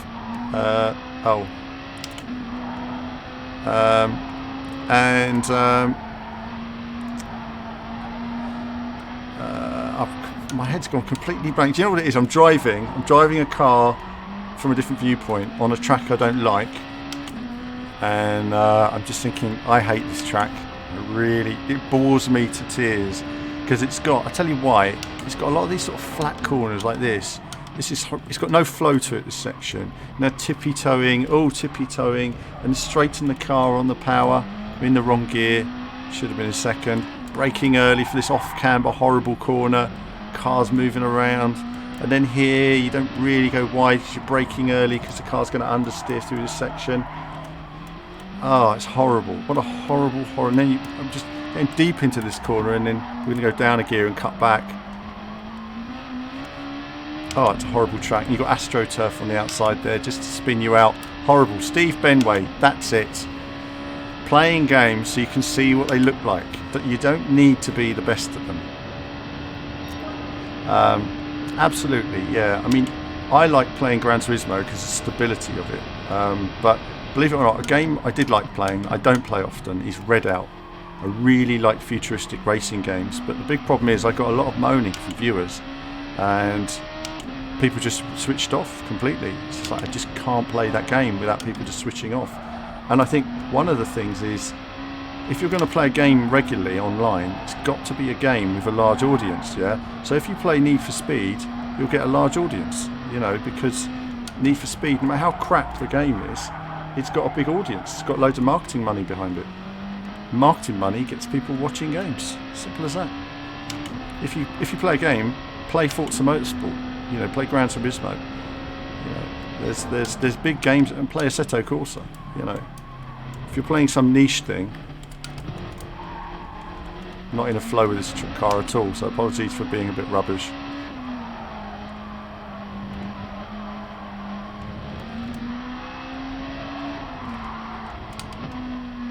Oh, I just don't like this corner. I turned in too early. Then that's my problem. I didn't go deep.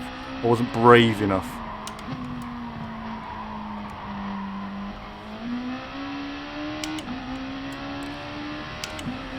I really like Rocket League, but it kills the stream. Absolutely. We've tried Rocket League on Team VV, and every time we've done a Rocket League video, it's been a disaster. Kevin plays Rocket League all the time.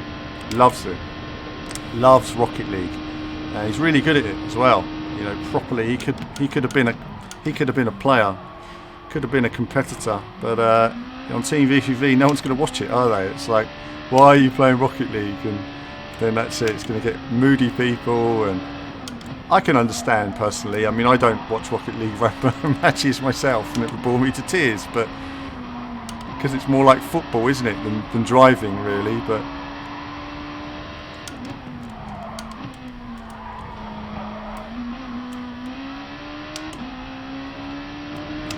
now, you might be thinking to yourself, why does Alan have a couple of notches of traction control on? Again, for those who haven't seen, I find some of these cars, they don't give you much warning when they're going to spin. So that's not to say I drive it differently. I steer progressive with the power. Because even though you've got traction control, you don't need to utterly rinse it. The car has so much understeer through there.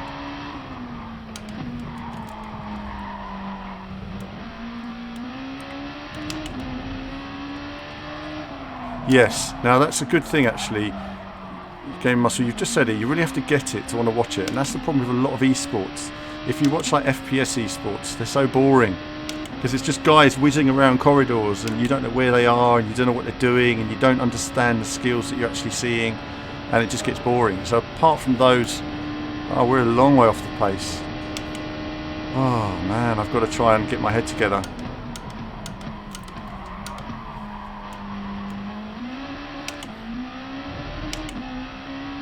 We're going to have to change view, aren't we? Get back in the car again. Get back in the car.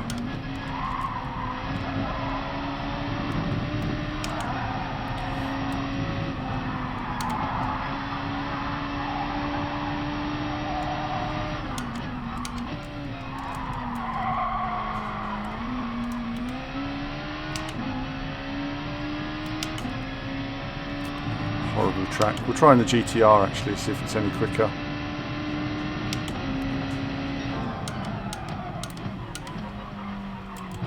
No, I've got that completely wrong. Let's just try and GTR.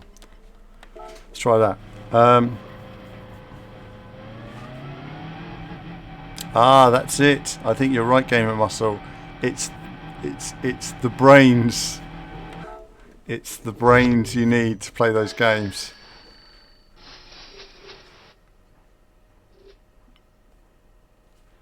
I think you're right. That's it. I watch racing and I just sort of sit here with my steering wheel, going like that, thinking it's me. That's what it is. That's what it is. And then I try to copy them. Let's do that now, actually. Let's just take a look at the best in the world and see what they can do, and let's copy them. Look at them. They're all the way down the road. This guy who's crazy, 128. So I think that's just ridiculous, isn't it? Let's just have a look at that. That sort of... Yeah. Well, we have that trouble. I mean, admittedly, we've done a lot of Gran Turismo recently. It wasn't the plan. The plan was to do Gran Turismo, then F1. But the trouble is that to play different games, it's really hard to be competitive. Do you know what I mean? It's really hard to play more than one game and actually do good at it. And I think Formula 1 also requires quite a lot of learning as well. But I do need to put some time in. So I will have a Formula 1 practice day. I mean, I don't even know some of the tracks that well to drive, so I've got to get back on there and start driving again. Oh, right, okay, what are we doing here? Let's just sort this out. It's a bit cumbersome doing controls with a wheel. Alright. Second through that first corner section. Fifth, fourth, fifth again. Look at that, bit of fourth just to turn in, using all the track. Staying in fifth through here, then a long lift and staying in fifth. Torque power.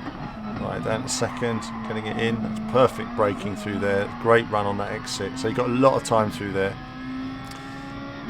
Let's see where he brakes now, just past the cones. Quite late actually. First. Okay. Let's see. And he uses the cone as a target there. That's fine. Okay. First. What about here? Second. I was in the wrong gear through there then. Then up into third. Oh, using the exit there, including that little bit of AstroTurf. Going wide. It's nice. Oh, quite a bit of exit. So these guys really know the game inside out, don't they? That finds him his extra like 2.5 seconds a lap. Boom.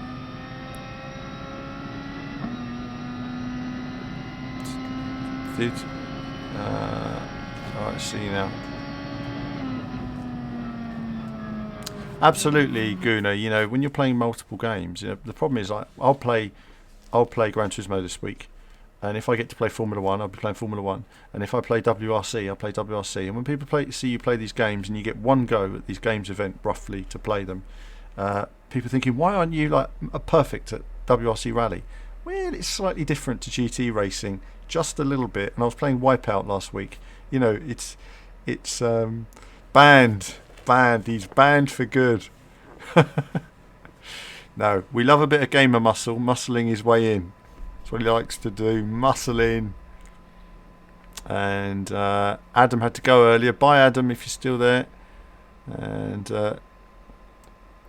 let's see now. It's because we're old. Oh, I don't know. Everything is hard. It is. My feet get colder now than they used to. My hands used to get cold, but these little gloves help. I do need the slippers though. I do need the slippers for sure. RBC was asking earlier, do you think there'll be a V-Rally 5? That's an interesting question. Truth is, I couldn't tell you. I couldn't tell you what track is that. Oh, I don't like that track. Don't like that track. That's going to be just a crash fest. And these weekly races, I do wish they would use more tracks, you know. V-Rally 5, I don't know when there's going to be a V-Rally 5. I don't think V-Rally 4 was a proper V-Rally game. I don't think it was a proper V-Rally game. I felt it was you know, it bodged together different elements and it didn't bring it all together. So I think V-Rally should be a rally game where you're racing other rally cars on the stages. It should be a bit more action rally rather than pure rally, if you know. It's rally in the title, but it was more like a gumball rally, yeah, rather than a rally, WRC rally. So I think that's something that that works. The chat has crashed on the stream now, so that's a bit of a pain. So that's chat has crashed on the stream. So what we're going to do is we're going to just go into YouTube. I'm going to use the YouTube chat.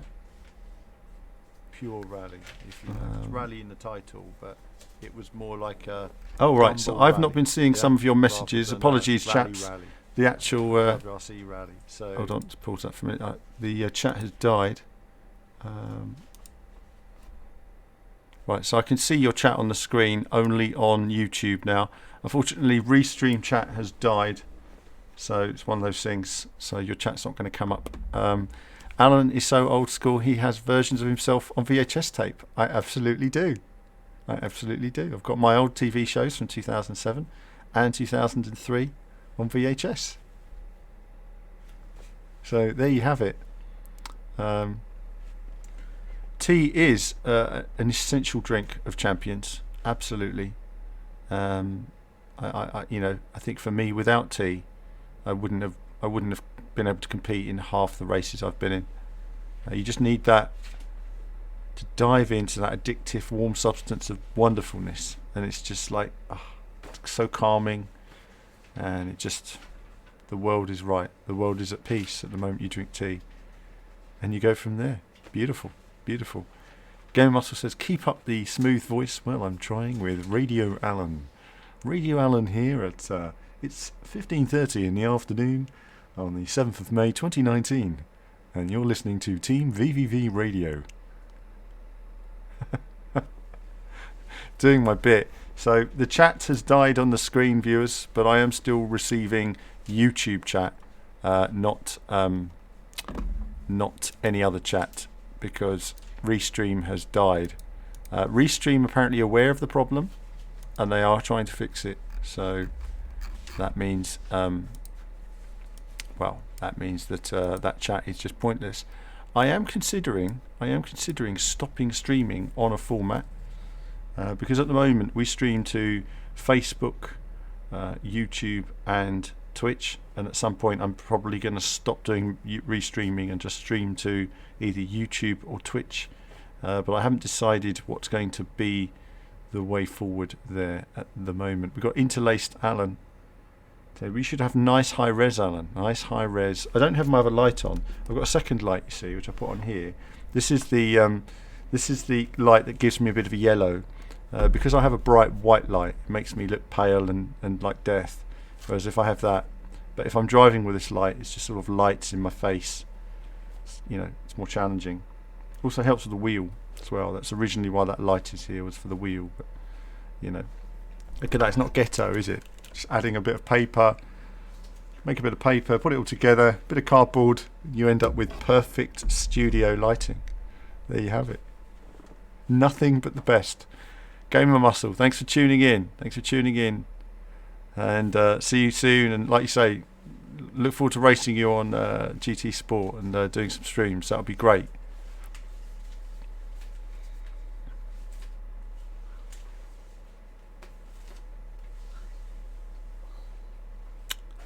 And Philip Clark playing F1 2019. Do you mean F1 2018? Absolutely, absolutely. Gamer Muscle. Got to warm it up. Going grey as well. That's not helping. I feel like it's going more grey. I'm gonna have to dye the hair at some point. It's got to get dyed. Dye the hair and 28 again. If only, eh? I will never have more than 66k subs, Jeff. Unfortunately, we've had no subscribers. I think YouTube won't put our video out there to get subscribers, our channel. So we've been stuck on 66,000 subscribers now. I think just about, give or take, for about 2 years. So it's just one of those things. Nothing we can do about it. They just decided one day they were going to take us off the list, and that was it. But the content still gets views. We just don't get new subscribers, which is a bit weird. Absolutely, state-of-the-art lighting tech. If you want to be a streamer at home and you're thinking, hey, I need expensive equipment, no. You get your webcam from Amazon in the Amazon sale, right? You get your light. You see your light up there? It's £10 from well, actually it's an IKEA light, but you get it from Amazon. They do it there. Light bulbs, 100 watt. It's 12 watt power, but 100 watt output. Boom. Get your green screen, as you can see here. Can't see here, but if you just have to lift it up a bit, see it's so you can see there. Woo, it's like a ghost next to me, isn't it? I can wrap myself in it. Have a toga to wrap myself in, and then I'd just be a head, just be a floating head. Maybe I should try that one day. Just put some green across me and just be a floating head. But yeah, it's not the actual green screen setup wasn't too bad. It was about £50. There were some other little things I needed, but a lot of it you get in the Amazon sales basically, and that's like this arm thing here for the microphone. So you need that. That's quite helpful, just so that the mic isn't in your face the whole time. and then you're just ready to go basically. So, and obviously, I mean, for me, I've got this big triple screen set up, but only because I do YouTubering stuff. You know, if I wasn't doing all this YouTube stuff, I wouldn't have giant triple screens like this these days. I mean, all you need is a single screen and a small monitor. Get monitor cheap to see your chat on, because you need something largish, but cheap just to see your chat. And so these are 1080p screens. So, but they work fine. You know, the games look great on them. These are high quality 1080p screens, or they were in 2013. They were the business. They've got 3D power, performance, awesome. So yeah, love it. Floating head stream for Halloween. Do you know that's a good consideration? I just put a pumpkin head on and just float around while I'm driving. You won't be able to see me. I'll be invisible driving man. Just get some green. Just cover me up. You know, that's filling me with ideas now. There's got to be an idea. Like if I'm having a bad day, I can just put a box on my head and just sort of sit here and just drive with a box on my head. We don't have many hats or anything like that. I do have my Damon Hill cap. Got a few caps. And Colin Mack is saying, looking forward to the WRC 8 videos. I'm looking forward to them, Colin, as well. I'm looking forward to when we can really showcase the good stuff, the stuff in the game that's really, really exciting, that we haven't, you know, that isn't finished yet. But I'm looking forward to when it's finished and we can show it, because that's what people forget sometimes. You know, when we see these games really early, they're nowhere near finished. You know, they haven't finished the handling, they haven't finished the replays, haven't finished half the stages. We showed you stages there that weren't even complete. You know, that had like 3 days of work on them, and we just showed them because it was like, well, guys, it might have had 3 days work, but this stage looks badass. We want to show this, and you know, that's why we showed some of those stages. But there's loads more to show you guys. I mean, work being done on that game is just looking outstanding at the moment. Outstanding. Just apologies to anyone who's chatting on either Facebook or Facebook, or because it's not working, the chat is dead on the stream. Facebook or Twitch. Unfortunately, the chat is not working, so it's only showing me. I can only see YouTube chat at the moment, so that's handy for me just to have the YouTube chat here, so I can actually see it and control it. That's YouTube chat on Team VVV, by the way, not on Team VV Games.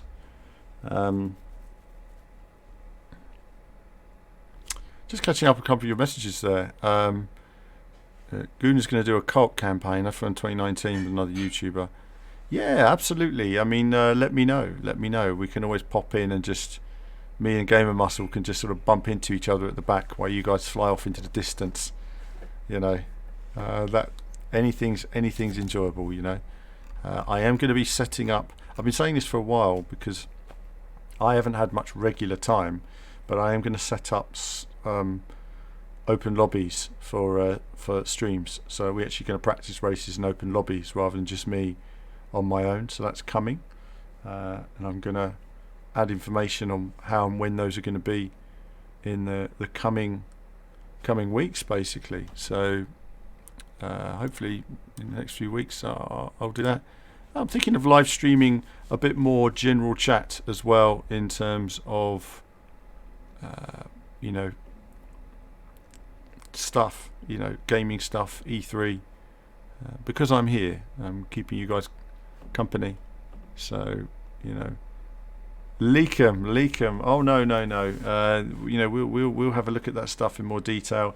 I see new games all the time before you guys, you know, all the time, and you know, it's I think it's always sensible. We have a lot of trust for games companies, and you know, they talk about ideas they're working on, and quite often some of this stuff doesn't make it into the final game. So if you mentioned it and then it didn't make it to the final game, you know, everybody looks stupid, don't they? So that's why I always say to people, you know, someone told me this was going to happen or something. No, rubbish. When something's announced officially, it's announced officially. Do you make any money from YouTube? Jeff says, not enough for sure. not enough to live on. You know, YouTube used to make more money years ago, but it never made a lot of money. You know, I don't think people realise you need to make millions of views on YouTube to be in a place where you can actually, if you're not doing at least 2 million views a month on YouTube, at least 2 million, you can't live on YouTube at all. And that's why for us we're relaunching our Patreon. So it's not ready yet to relaunch, but we're going to relaunch the Patreon soon and really push the YouTube memberships and stuff like that, because without that we won't be able to. I mean, we've only got 2 people who support our Patreon. Do you know what I mean? No YouTube members, only 2 Patreon supporters. You know, and that's why you're seeing more streams instead of videos now, because we ain't got the resource to make them. You know, we ain't got the resource to visit games events like we used to, and visit shows and events. You know, all that's gone now, because that was all fairs money that we just don't have now, and all that went into Patreon went into train tickets to Autosport International and covering events and stuff like that. So that's where that all went. My full-time job is Team VVV. My full-time job is Team VVV. So, but the problem with Team VVV is that people see this part of it and they think, you just sit here and play games all day, but they don't see the running of the website, the hundreds of emails that go to all the games companies. When's your game coming out? Send us a release schedule. When are we going to get access to that game? When are we going to get access to that game? What's happening with the preview footage on that game? Let's have a meeting to discuss that game.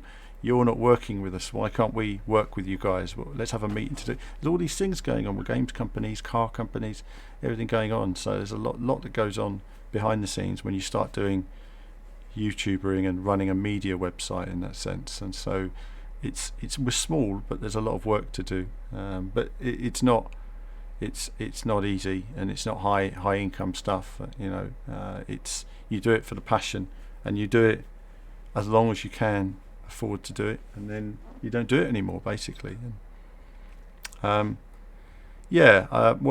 Jimmy Broadbent, Super GT are sort of another level, so that they've reached a level of income on YouTube alone. You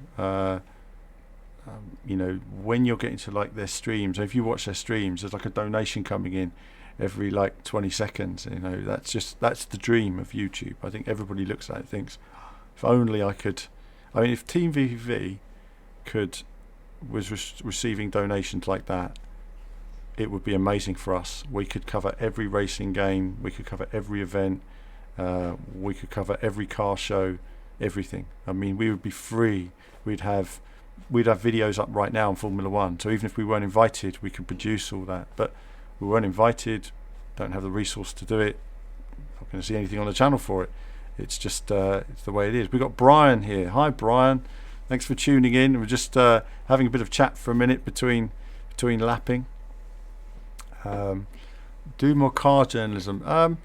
You know, motorsport is my thing. That's a funny thing, Philip. You know, when you look at racing games and motorsport, so video games, films, and motorsport are my thing.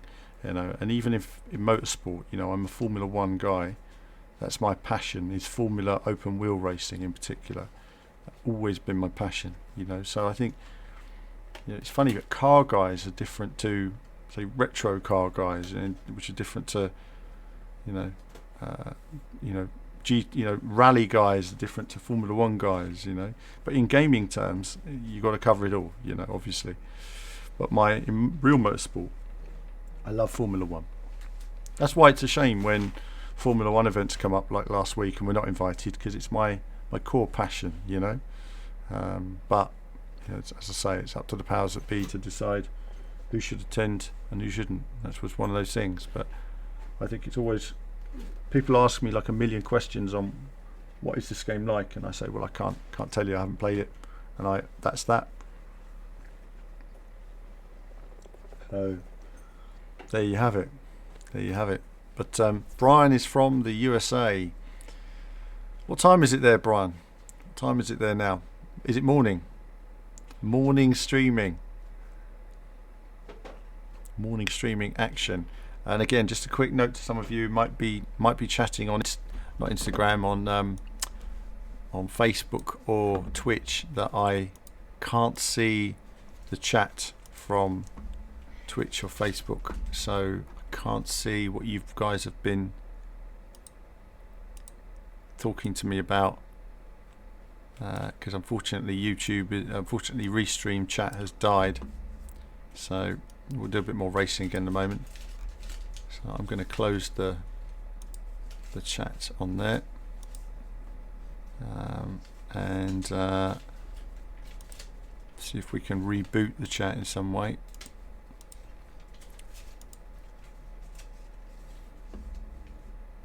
See if it starts working. 10:45 a.m. Oh, lovely, lovely. I'm actually quite hungry myself. Actually, I think I'm gonna jump off soon and we'll have a look, just see what they've got here, just for fun. Oh, it's a daily races. What's the race details anyway? No tyre wear. What's everyone else using? Okay, I think that's about the size of it then. We'll just try a bit of this out.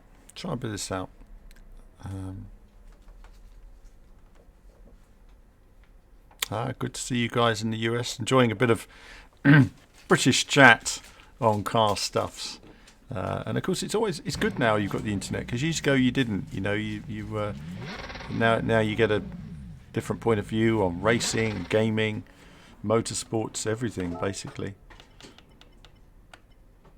All right, so just a quick look at this for a moment. As I say, today I'm doing a bit of practice, and then I'll be ready to do some racing later in the week. I don't know if I'm going to be on tomorrow. Of course, there is the FIA race, but I'll probably have to have another little practice. I'll go back to it in a minute. I just want to see how this car handles on this course, just to, you know, change it up a bit. Should have stayed in second a lot longer there, shouldn't I? Okay, it's fine. Isn't that too long?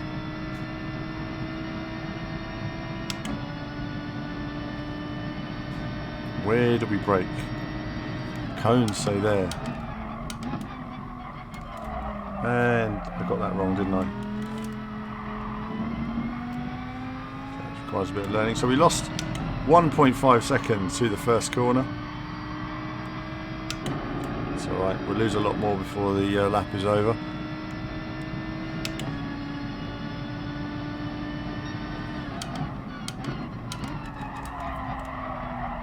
I'm trying to actually reboot the chat here, but it didn't give me a penalty, which is weird. Oh, there we go.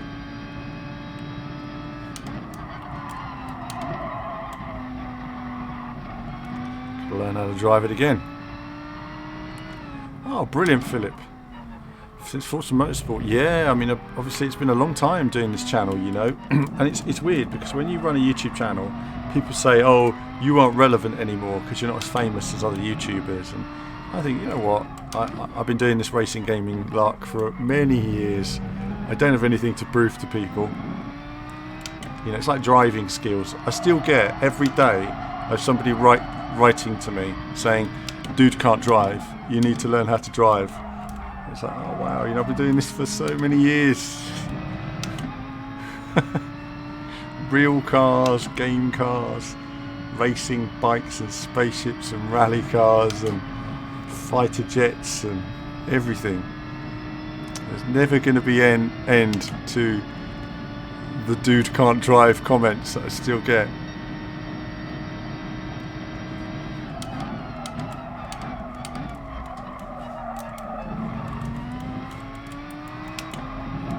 Oh, I was on a better lap then as well, look at that. And then I get my penalty, which I completely forgot about. So there was that second we talked about. I said 1.5 because actually that wasn't perfect. So, and then we lose our 1.5 seconds. So look at that, half a second you lose, but you actually lose a lot more than that because you have to get back up to speed again.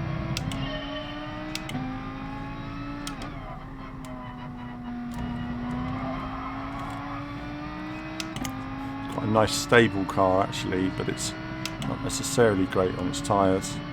Everybody's so good at this now though, aren't they? That's the problem with courses like this and cars like this. I like this course, but I'm not necessarily good at it, you know. Not bad. Not bad. I mean, if I was racing against like average Joe public, I mean,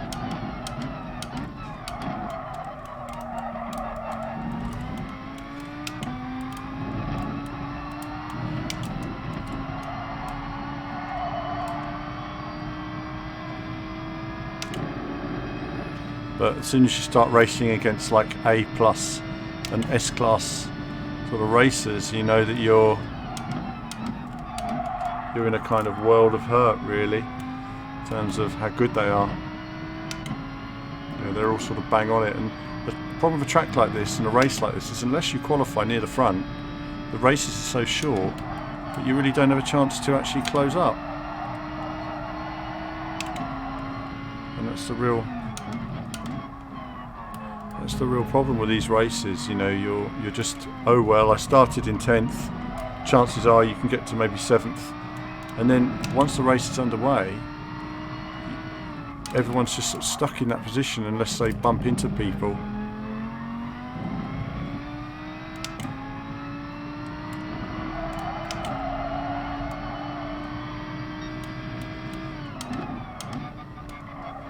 Broke too early then. And then lifted a bit on the exit. So we lost another second there. So we lost 2 seconds on that lap through just mucking around. Yeah, we've been doing this stuff a long time on the channel.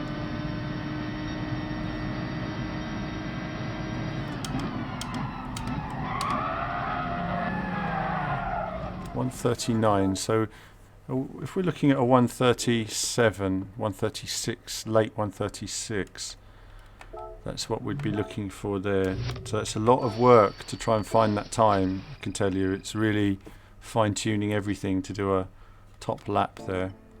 And then they're probably doing like 134s on here, aren't they? 137. Okay, well, not as far off actually as I thought we'd be. Okay, that's actually not terrible then. So we can actually work on that. That's actually doable. There you go. So with mistakes and lifting in the final corner, we lost a second. So that puts us into the 138s. And then fine-tuning will get us into the 137s. So that's a nice little surprise. It's a nice surprise there, viewers. Right. So we're going to do a bit more practice on the FIA race now. We had a little look earlier, didn't we? And we're just going to do a bit of practice on that. I'm not certain what car is the best car. What's everybody doing?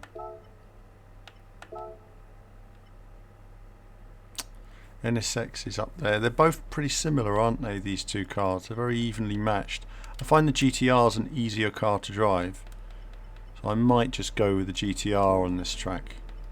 Right, I'll be back in a second.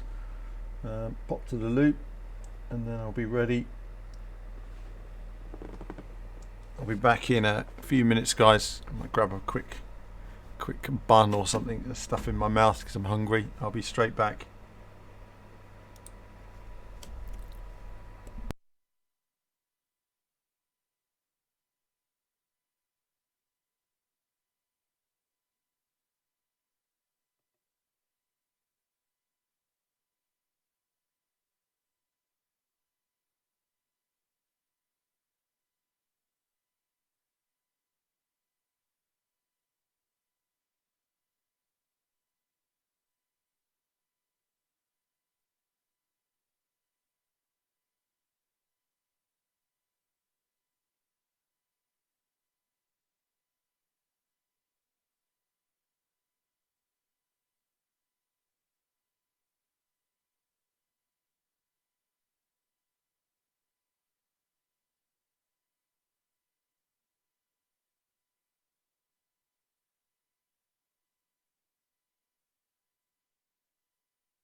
back, viewers.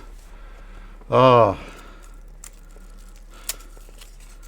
no. In the end, it's just deciding I've got like limited time after the stream to have dinner, so I'm thinking, well, rather than have a snack now, I'm just, it's time to just have a break and have a Kit Kat for 5 minutes, just to.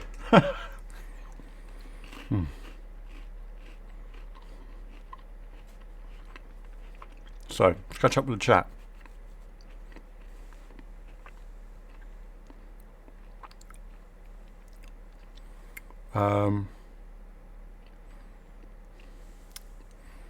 What have we got going on here? I was thinking, I didn't really know much about it besides Michael Schumacher. Nice to see Mick following Dad's footsteps. It is Brian. It's good to see Mick doing well, actually.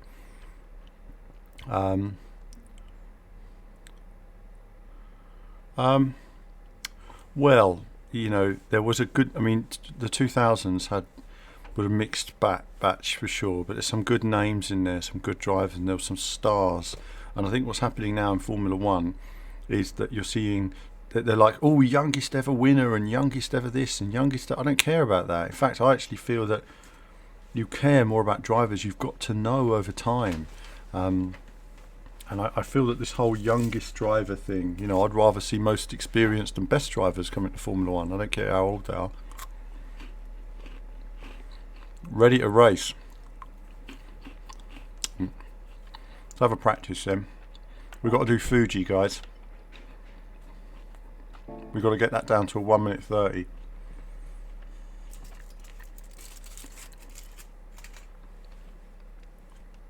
"16 times tyre wear."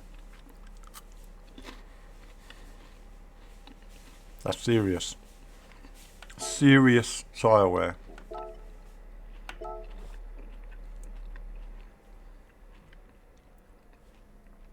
I'm going to do some hard tyre testing.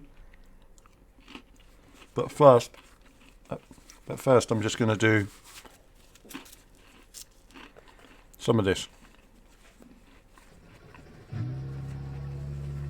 So Rene, am I happy that we get some Generation Sim racers? Yeah, I mean, it's good. Like you say, they understand the genre, and I think that's cool. Kit Kat power. Let's see how we get on.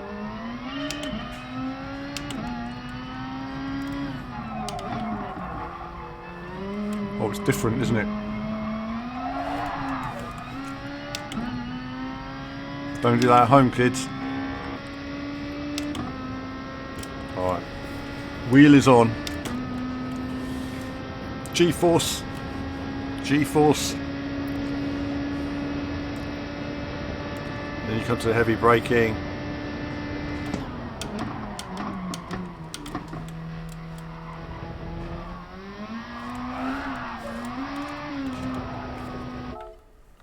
Don't do that. Don't do that. I was concentrating too much on where directional G-force must be coming from.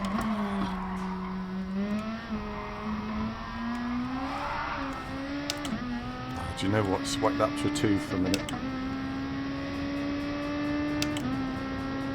Wipe that up for a 2.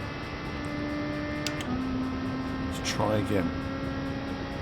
Let's try again now. We just need to find the right braking point, which is somewhere just past the cones, but just ahead of the rumble strip.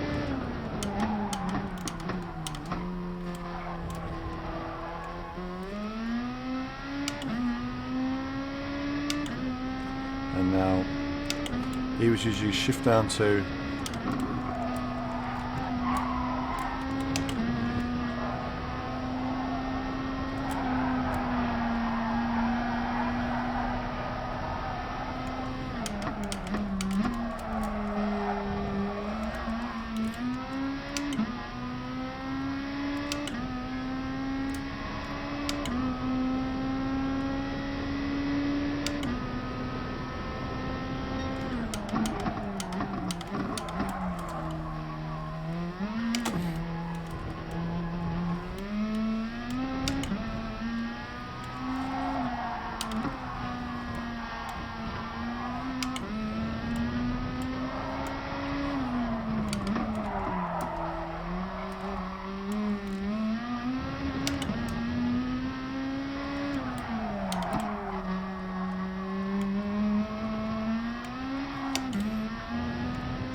See if that's any quicker.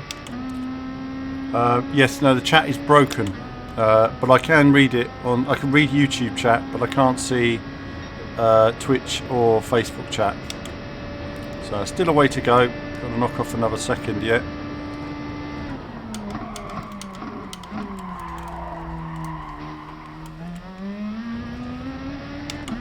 We got turn 1 wrong then, didn't we? Just wasn't quite concentrating.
Still not quick enough. So we're going to keep going. When next planning to stream this week? My next plan is to stream tomorrow. Tomorrow evening. There is the FIA race, so if I do that, and I am getting to a point where, as I say, at some point in the next few weeks, I will finally lay out a streaming plan. I'm testing out another streaming setup as well, so I can stream on more days. And then I can set up a plan when I can do streaming with, you know, subscribers and all that business. So that's all coming. And then at least when I'm doing this practice, rather than me just going around on my own, I can set up practice lobbies and you guys can join in. We can have little races and stuff. And I can moan at you constantly for getting in my way, which is brilliant. In reality, it'd be nice to race more of you and grow the channel that way.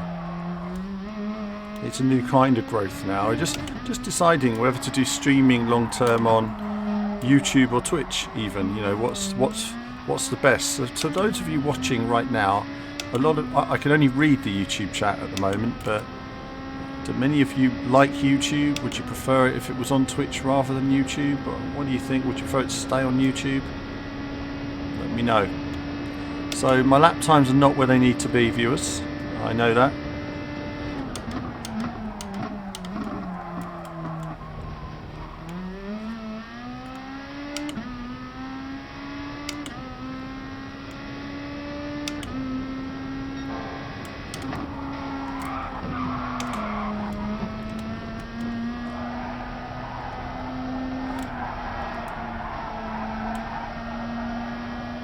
Oh, that's a shame. That put me off there. That's a shame. Can I stream Thursday? I might stream Thursday. I might. Might be a different game though if I stream Thursday, but because, you know, I like to mix it up a bit. You know, I don't want it to just be Gran Turismo every day, but we'll see.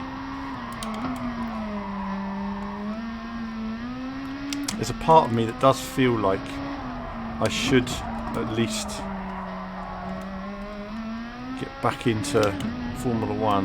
You know, I really do want to put time aside and get into it. My plan this year was to do the F1 career.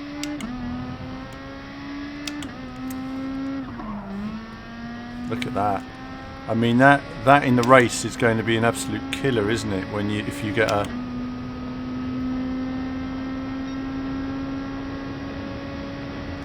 That's fine. I'm just thinking one day, you know, if we only stream on one format, you know, what would be best for us to stream on.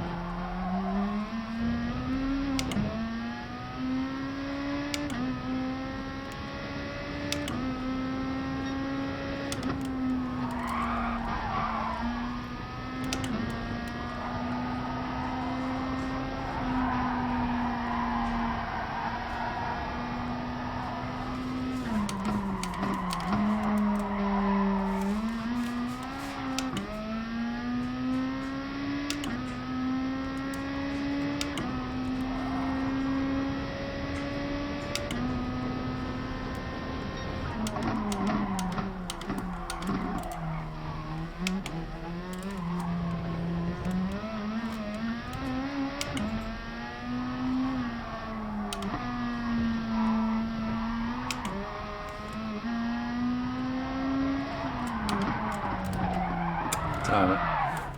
Damn it, damn it. Trying to go too wide there. Trying to go too wide. Too wide for the road.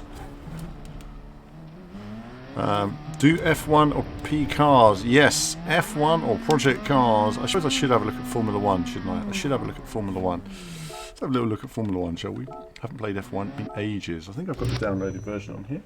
Got a cup of tea here. Got a cup of tea, viewers.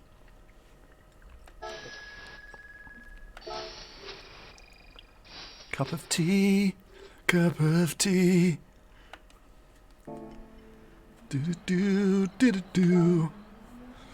I don't have any words. Right, let's try. Let's try. Let's try to close application and go into a bit of Formula 1. Do. Driver 34. So he's absolutely right. I like the handling model. It speaks to me. The Super GT cars on Gran Turismo are awesome. Is it Super GT? The GT Formula? GT Formula? Super Formula? Whatever.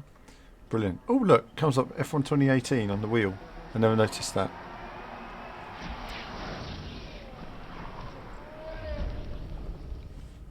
Well, actually, Rene, that's the idea, is we need to find a way to make some more income, because we don't have enough right now to do what we do, or the video content we want to do.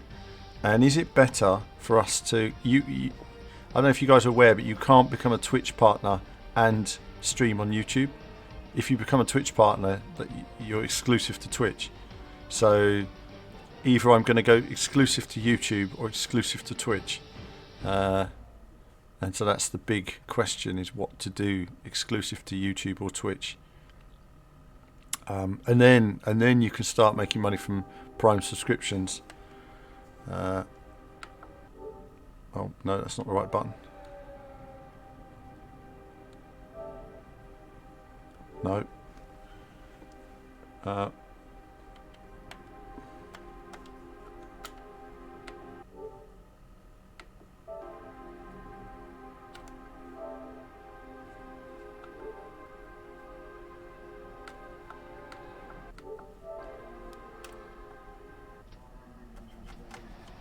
Oh, and this wheel is not liking this game.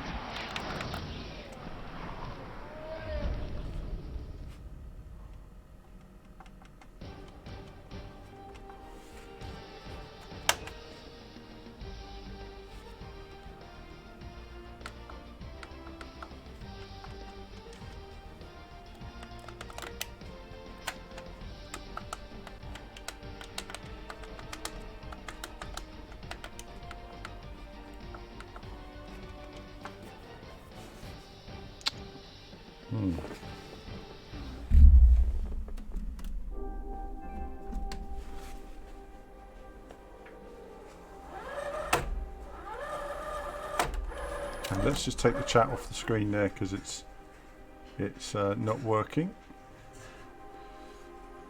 So I'll just take that off.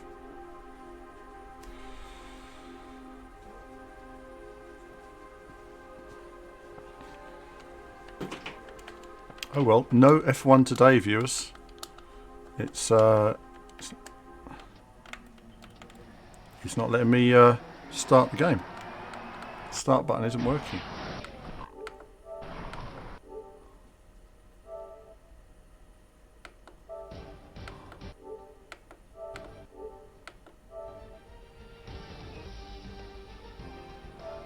Well, that is weird. No, I don't record.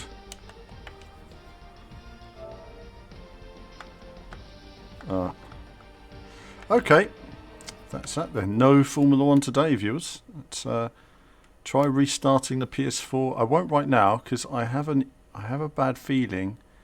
I have a bad feeling that's gonna disrupt the stream in some way. So, so it's back to Gran Turismo. There we are. Yeah. Okay. So we'll have to come back to that later, whatever's going on there. The start button wasn't working, the options button. Rudolph says, I thought you could stream on both, but not at the same time. No, you're allowed to stream on Twitch, and then you're allowed to upload that stream afterwards to YouTube. That's the deal with the streaming on Twitch, as I understand it. Let's see if I can open Twitch for a second and just, is there any way I can pop out Twitch chat?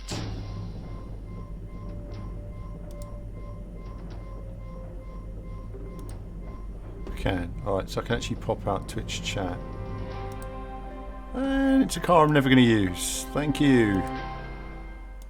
Let's get rid of that. So I've popped out Twitch chat, so at least I can see Twitch chat now. What was I going to say? Someone was just saying something there, and it's not coming up. That must be on the other channel.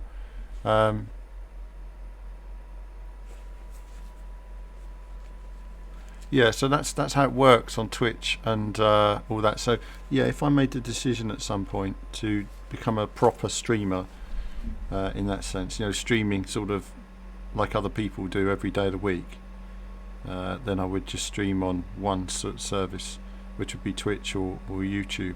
At the moment, difficult to say, because 90% of my viewers are usually on YouTube, really. Maybe, it depends. Sometimes we have really good days on Twitch.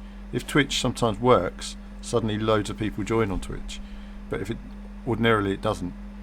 The other problem is you've got a lot of people who convert from Facebook and YouTube to Twitch. That's going to be a big crossover. But what is helpful actually is, just in the long run anyway, just helping now and again is I don't know if this chat's even going to work, but hopefully you guys will see it. Here's a link there to our Twitch. It's come up. So if you're able to jump onto, I can see Twitch chat now as well, which is good. But if you're able to follow that, at least if we do make the switch over, you'll be made aware of it.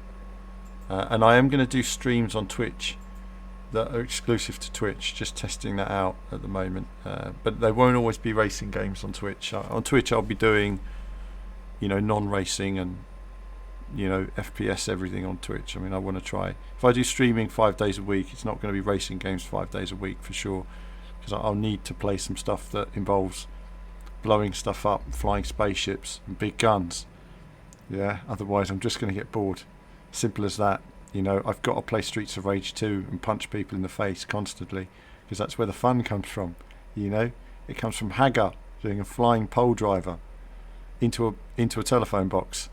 That's fun. So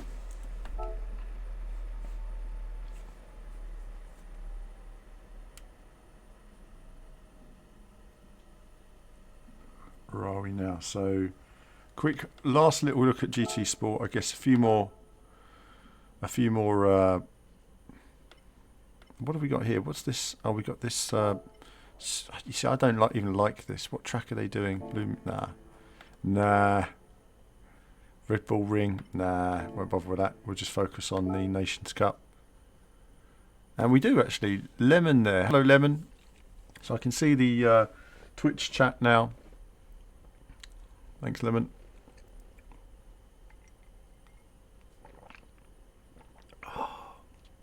And I'm going to do some more test streams on Twitch as well, to see if I can stream various different types of games on there. So, Rudolph, I thought you could stream to both. Yeah. So at the moment we do stream to both. Yeah. Yeah. I mean, so that'll be it. Yeah. Of course we can't do both, but like I say, we can record them from Twitch and then upload the streams to YouTube. And I think there's a way in which I can upload a stream and be in the chat as if live. I think there's a way I can do that as well. I don't know. I mean, basically, you're on Twitch, aren't you? Rage 2, absolutely, yeah. Rage 2's looking good. And for us, we'll cover the vehicular shenanigans in Rage 2 as well, if we get access to it. I mean, Rage 2 is a good example of a game that I wouldn't cover on Team VVV because a lot of you guys are racing fans and that's cool. But if I was on Twitch, I'd say let's play Rage 2 today, and I'd drive and shoot people in the face. That's all the action of action games, isn't it? I mean, I can't say I'll necessarily get into the whole Fortnite thing. It's not my cup of tea, but certainly other types of games I play. I mean, I don't know if we can even. I mean, I've shown Redout before. I love Redout. It's like a futuristic game, but it's just got such cool stages to it and stuff like that. One last practice then on this. I just want to try some hard tyres for a minute just to see how far off the pace they are.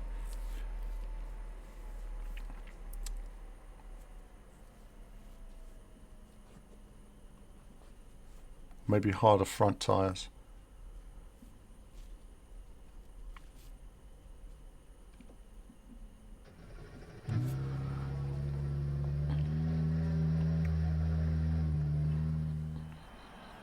Right, let's try that for a minute.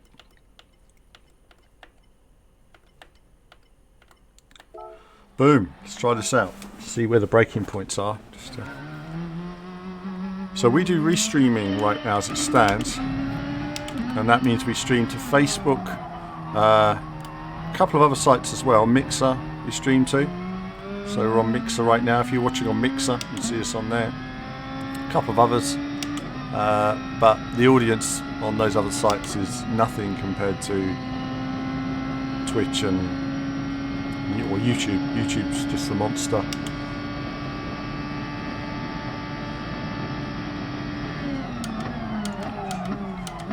I think my concern is that I change to Twitch and then my audience don't know it, and then suddenly I've only got like 5 people watching on Twitch every day, and that's it's a big switch over.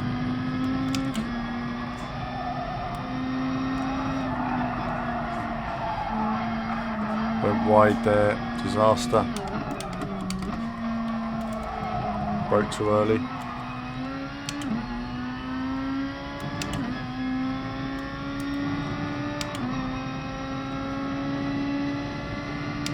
If we can get that down to a braking way too late then. If we can get that down to a 1:30.9, I mean, if I can get to the 1:30s, I'll be happy with that. I won't be too bothered,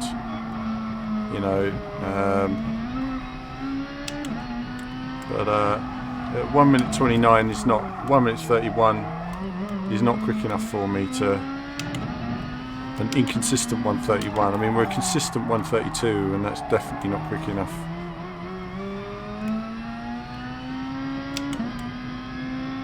Hi Jeff. Yep. No probs. It may or may not have worked. I don't know. I didn't get a message, but then I don't anymore. I think I switched it off. So yes, I think you did. Somebody followed.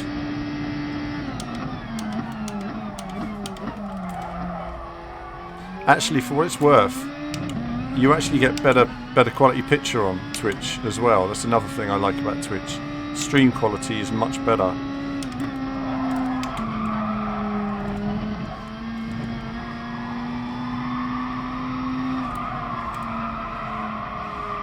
Okay, too much speed. It gave me a penalty, and I swear I did what the guy did. So let's just restart, because it's just a waste of time, isn't it?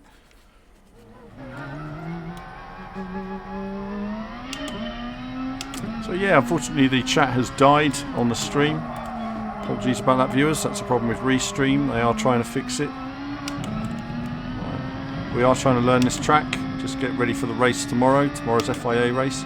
I don't like this track. Don't like these cars. And right now I'm trying with hard front tyres to see if it makes any difference to me in the race. Because if it does, if I can stay with the midfield, I'm not going to win this. Okay, I'm not going to win it, but if I can at least keep with these guys within like a second or so, you're going to get guys who are just really slow. Do you know what I mean? And you just think to yourself, well, their tyres are going to wear, and I just need to be in a position that when their tyres wear, just to be able to stay out there and do an extra couple of laps. Might get past a couple, or I might have good tyres at the end when theirs are all gone.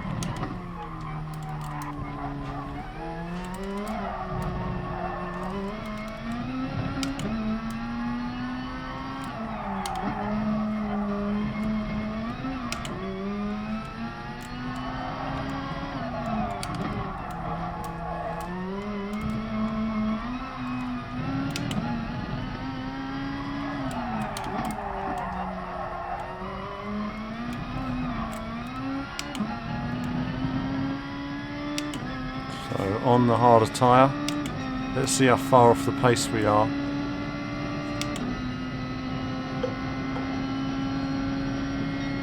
It's not bad, you know, front hard tyre, it's not bad. If this tyre can hold on, it might be good enough to use in the race.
This is better, this is better, this is a better lap. This is a really good lap for this tyre. Okay, that's amazing, that's nearly as quick. You guys can't see, I've got to move out of the way. Can we see it? Oh no, but there you go, this is the right, as you can see we've got hard tyres on the front. And you can see the 1:31.8 with hard tyres on the front. That's really, it's quite a handy lap actually. Lemon Fade says on YouTube my chat never appears on your screen. No, in this stream it's broken. Restream has broken, Lemon. So that's why I've turned the chat off completely, because it's not showing the chat that I'm receiving. So it's pointless. I'm receiving loads of messages that aren't appearing on the screen. So it just slows it right down. So hold on a minute. That's pretty interesting. We're going to finish the stream in a few minutes, guys. Just going to one last little test, I think, with medium tyres again. But that was really interesting for me because we're not a million miles behind everybody with the harder front, and that's nice to see.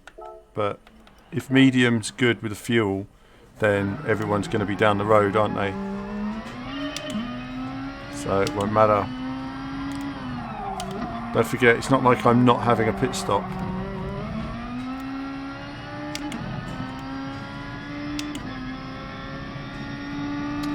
Andrew, I can't stand Fuji. I just don't like this track. Late apexes, off camber apexes, I just don't like it. It's just not my thing. Oh, I shifted at the wrong time.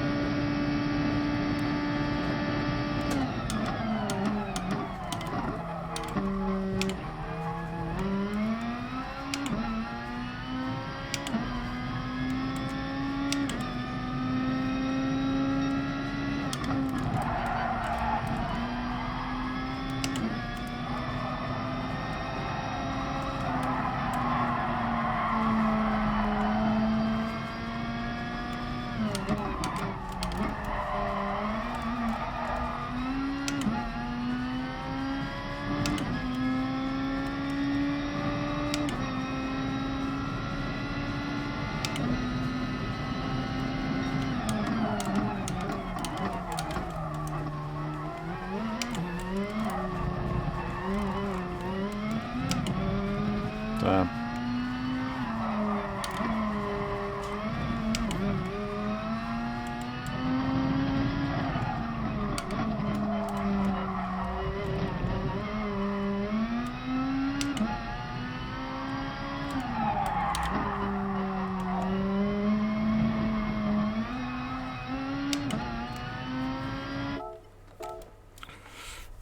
Pointless going through and then getting a penalty, just waste your next lap. Time tomorrow, probably about, I don't know at the moment, if the race is at 6 o'clock, probably around 5ish, I'd like to get on and do some laps. If we can just nail down a sort of 1 minute 31 lap time with the mediums at the very least. I think qualifying for me is, as many people will know, qualifying is my nemesis. It's so inconsistent. You know, sometimes I do the best practice laps in the world, and then I get into the race and I get some idiot blocking me, and before I know it, I'm not able to put in my lap. It happens to me a lot. That's pointless. Quite surprised at that. I didn't feel like I took much curb then. Definitely 2 wheels on the track. There you go. It's good to do this now, you see, because the worst thing you want to do is when you're in qualifying and you do that, and then suddenly you're way back.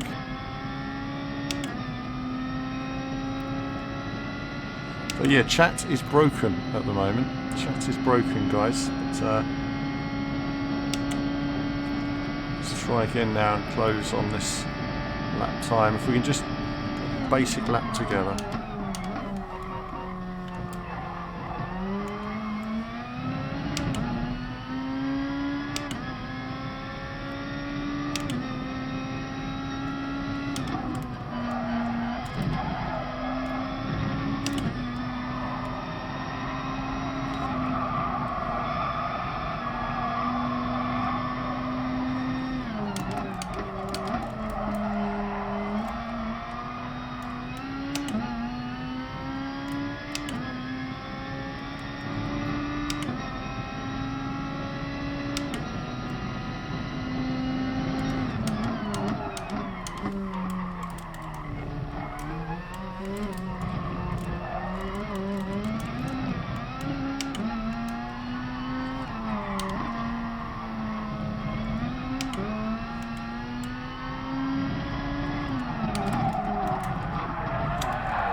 Damn.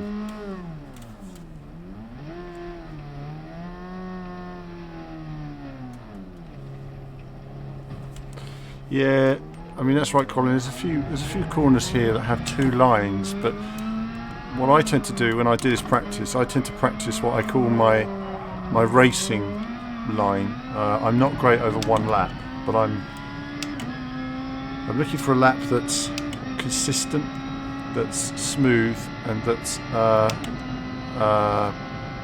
works well with the tyres. And so when I do a lot of this practice, I'm not going to beat the quick guys, but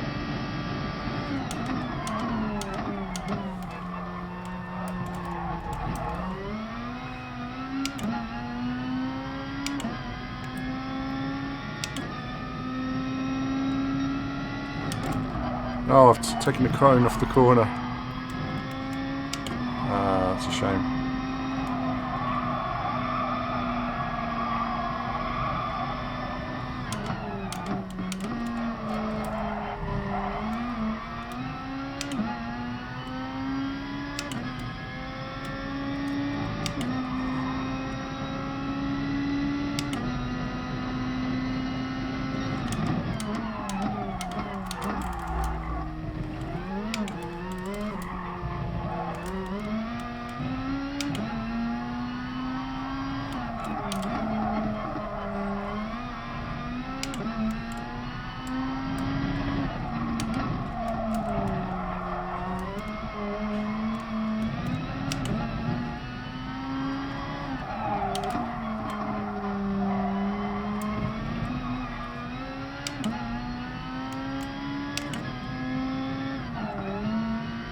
And all that time's been lost. That was a better time then as well.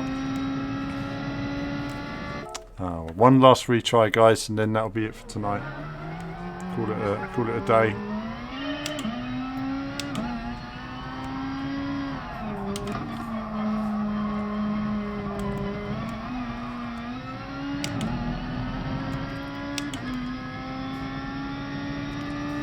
Yeah, that's kind of how it works, Brian. You know, sometimes you go to bed, you sleep on it, you come on the next day and your brain's worked it all out and you're like dynamite quick.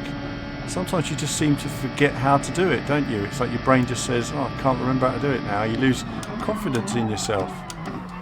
And that's kind of how it works.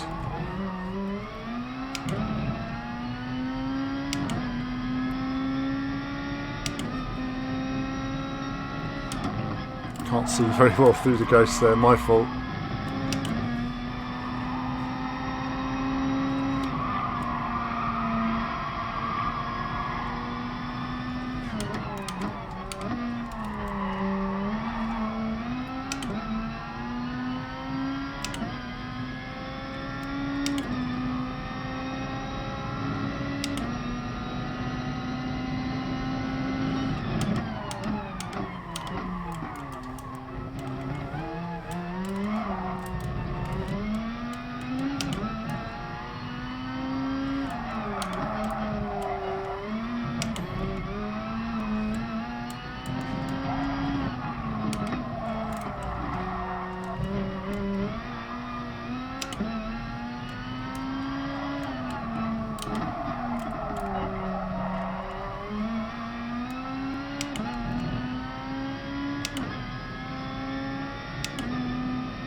Damn, not quick enough. Not quick enough.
Time lost. Frustrating few laps.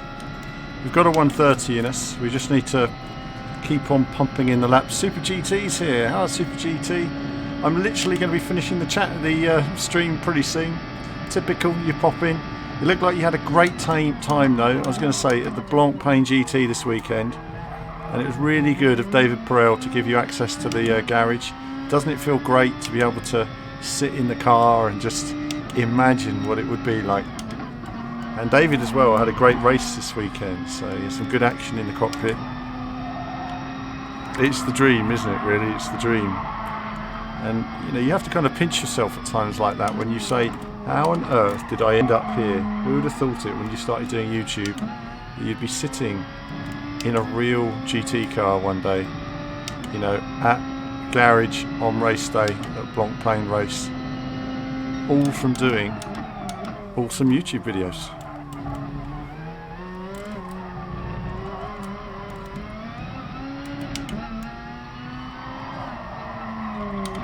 Oh, I got that wrong.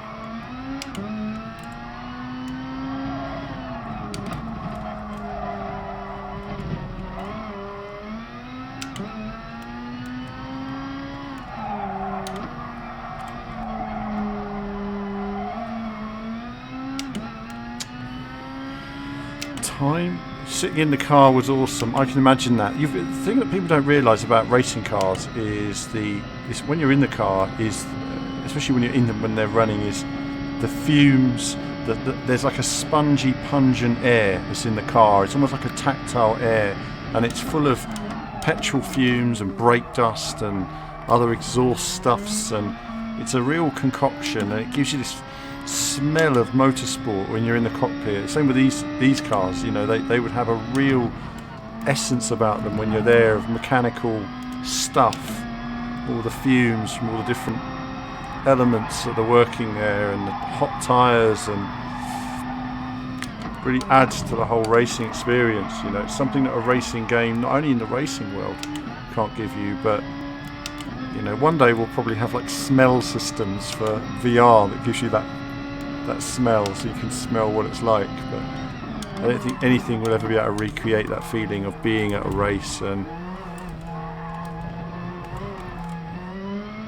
the traction control's cutting in a lot there, and it's slowing me down a lot. I'm trying to find a way to be consistent without needing it, but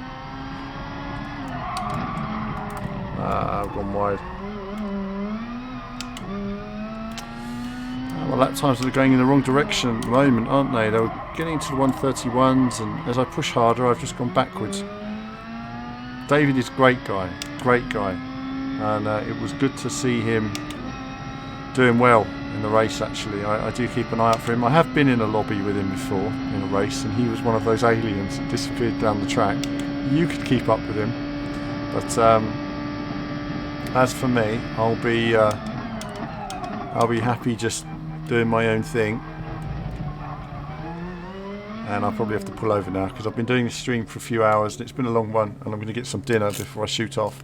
And listen, good to see you, Steve. Good to see you pop in and say hello. I'm glad you had a great time at the race this weekend. I mean, wow, you know, as I say, just getting that access to a pit is fantastic, and it's a privilege, and it's wonderful. And sitting in that car, taking all that in, you know, I saw your pictures there in the cockpit, obviously. Love it. I mean, that's the moments that you want to take from whatever you do on YouTube, and you say, how on earth did I end up here?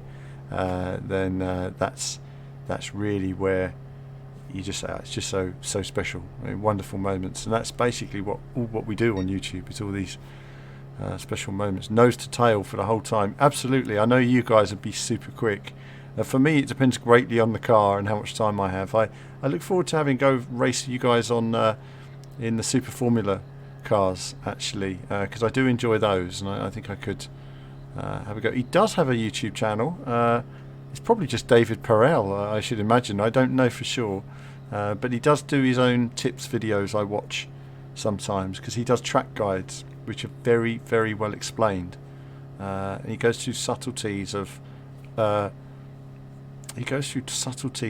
to attack certain elements of corners very well. So it's very good track guides, because it's obviously with you know, gamers can approach things from a gaming perspective, but it's really nice to hear David's approach, because it's from a gamer's perspective and a real life perspective as well, and how you would or wouldn't attack certain corners in real life. Sometimes it's not because it's not possible, it's because it damages your car, it damages your tyres, so you know, you're always approaching things slightly differently in real life, whereas in games sometimes those curbs will spin you out. People think, oh, you don't go on that curb because there's no grip. Well, in fact you can. It's going to hurt your back, or it's going to hurt your suspension or your tyres or something like that. You know, your car's not set up for it, riding those curbs. But it's good to hear his feedback. And yeah, that's it for now, viewers. I'm going to crack on and get something to eat now. So Steve, good luck in your races, and I'll tune in, and yeah, let's sort out a race sometime. That would be great to jump into a race with you guys and get up to speed and see how we go. But thanks for tuning in today, everybody. A bit of afternoon streaming action, bit of practice, still a bit of work to do here, obviously. If we can get it down into the 131s, at least with a hard front tyre, then we can be, I think, later pit stop and see if we can make some progress in the field that way. Overtaking is always just challenging on this course. You know, it's going to be bumper cars on this race tomorrow in the FIA. It's going to be really tricky, and you know, everything else. But anyway, that's it for now, guys. Thanks for watching, and yeah, there'll be more from me very soon.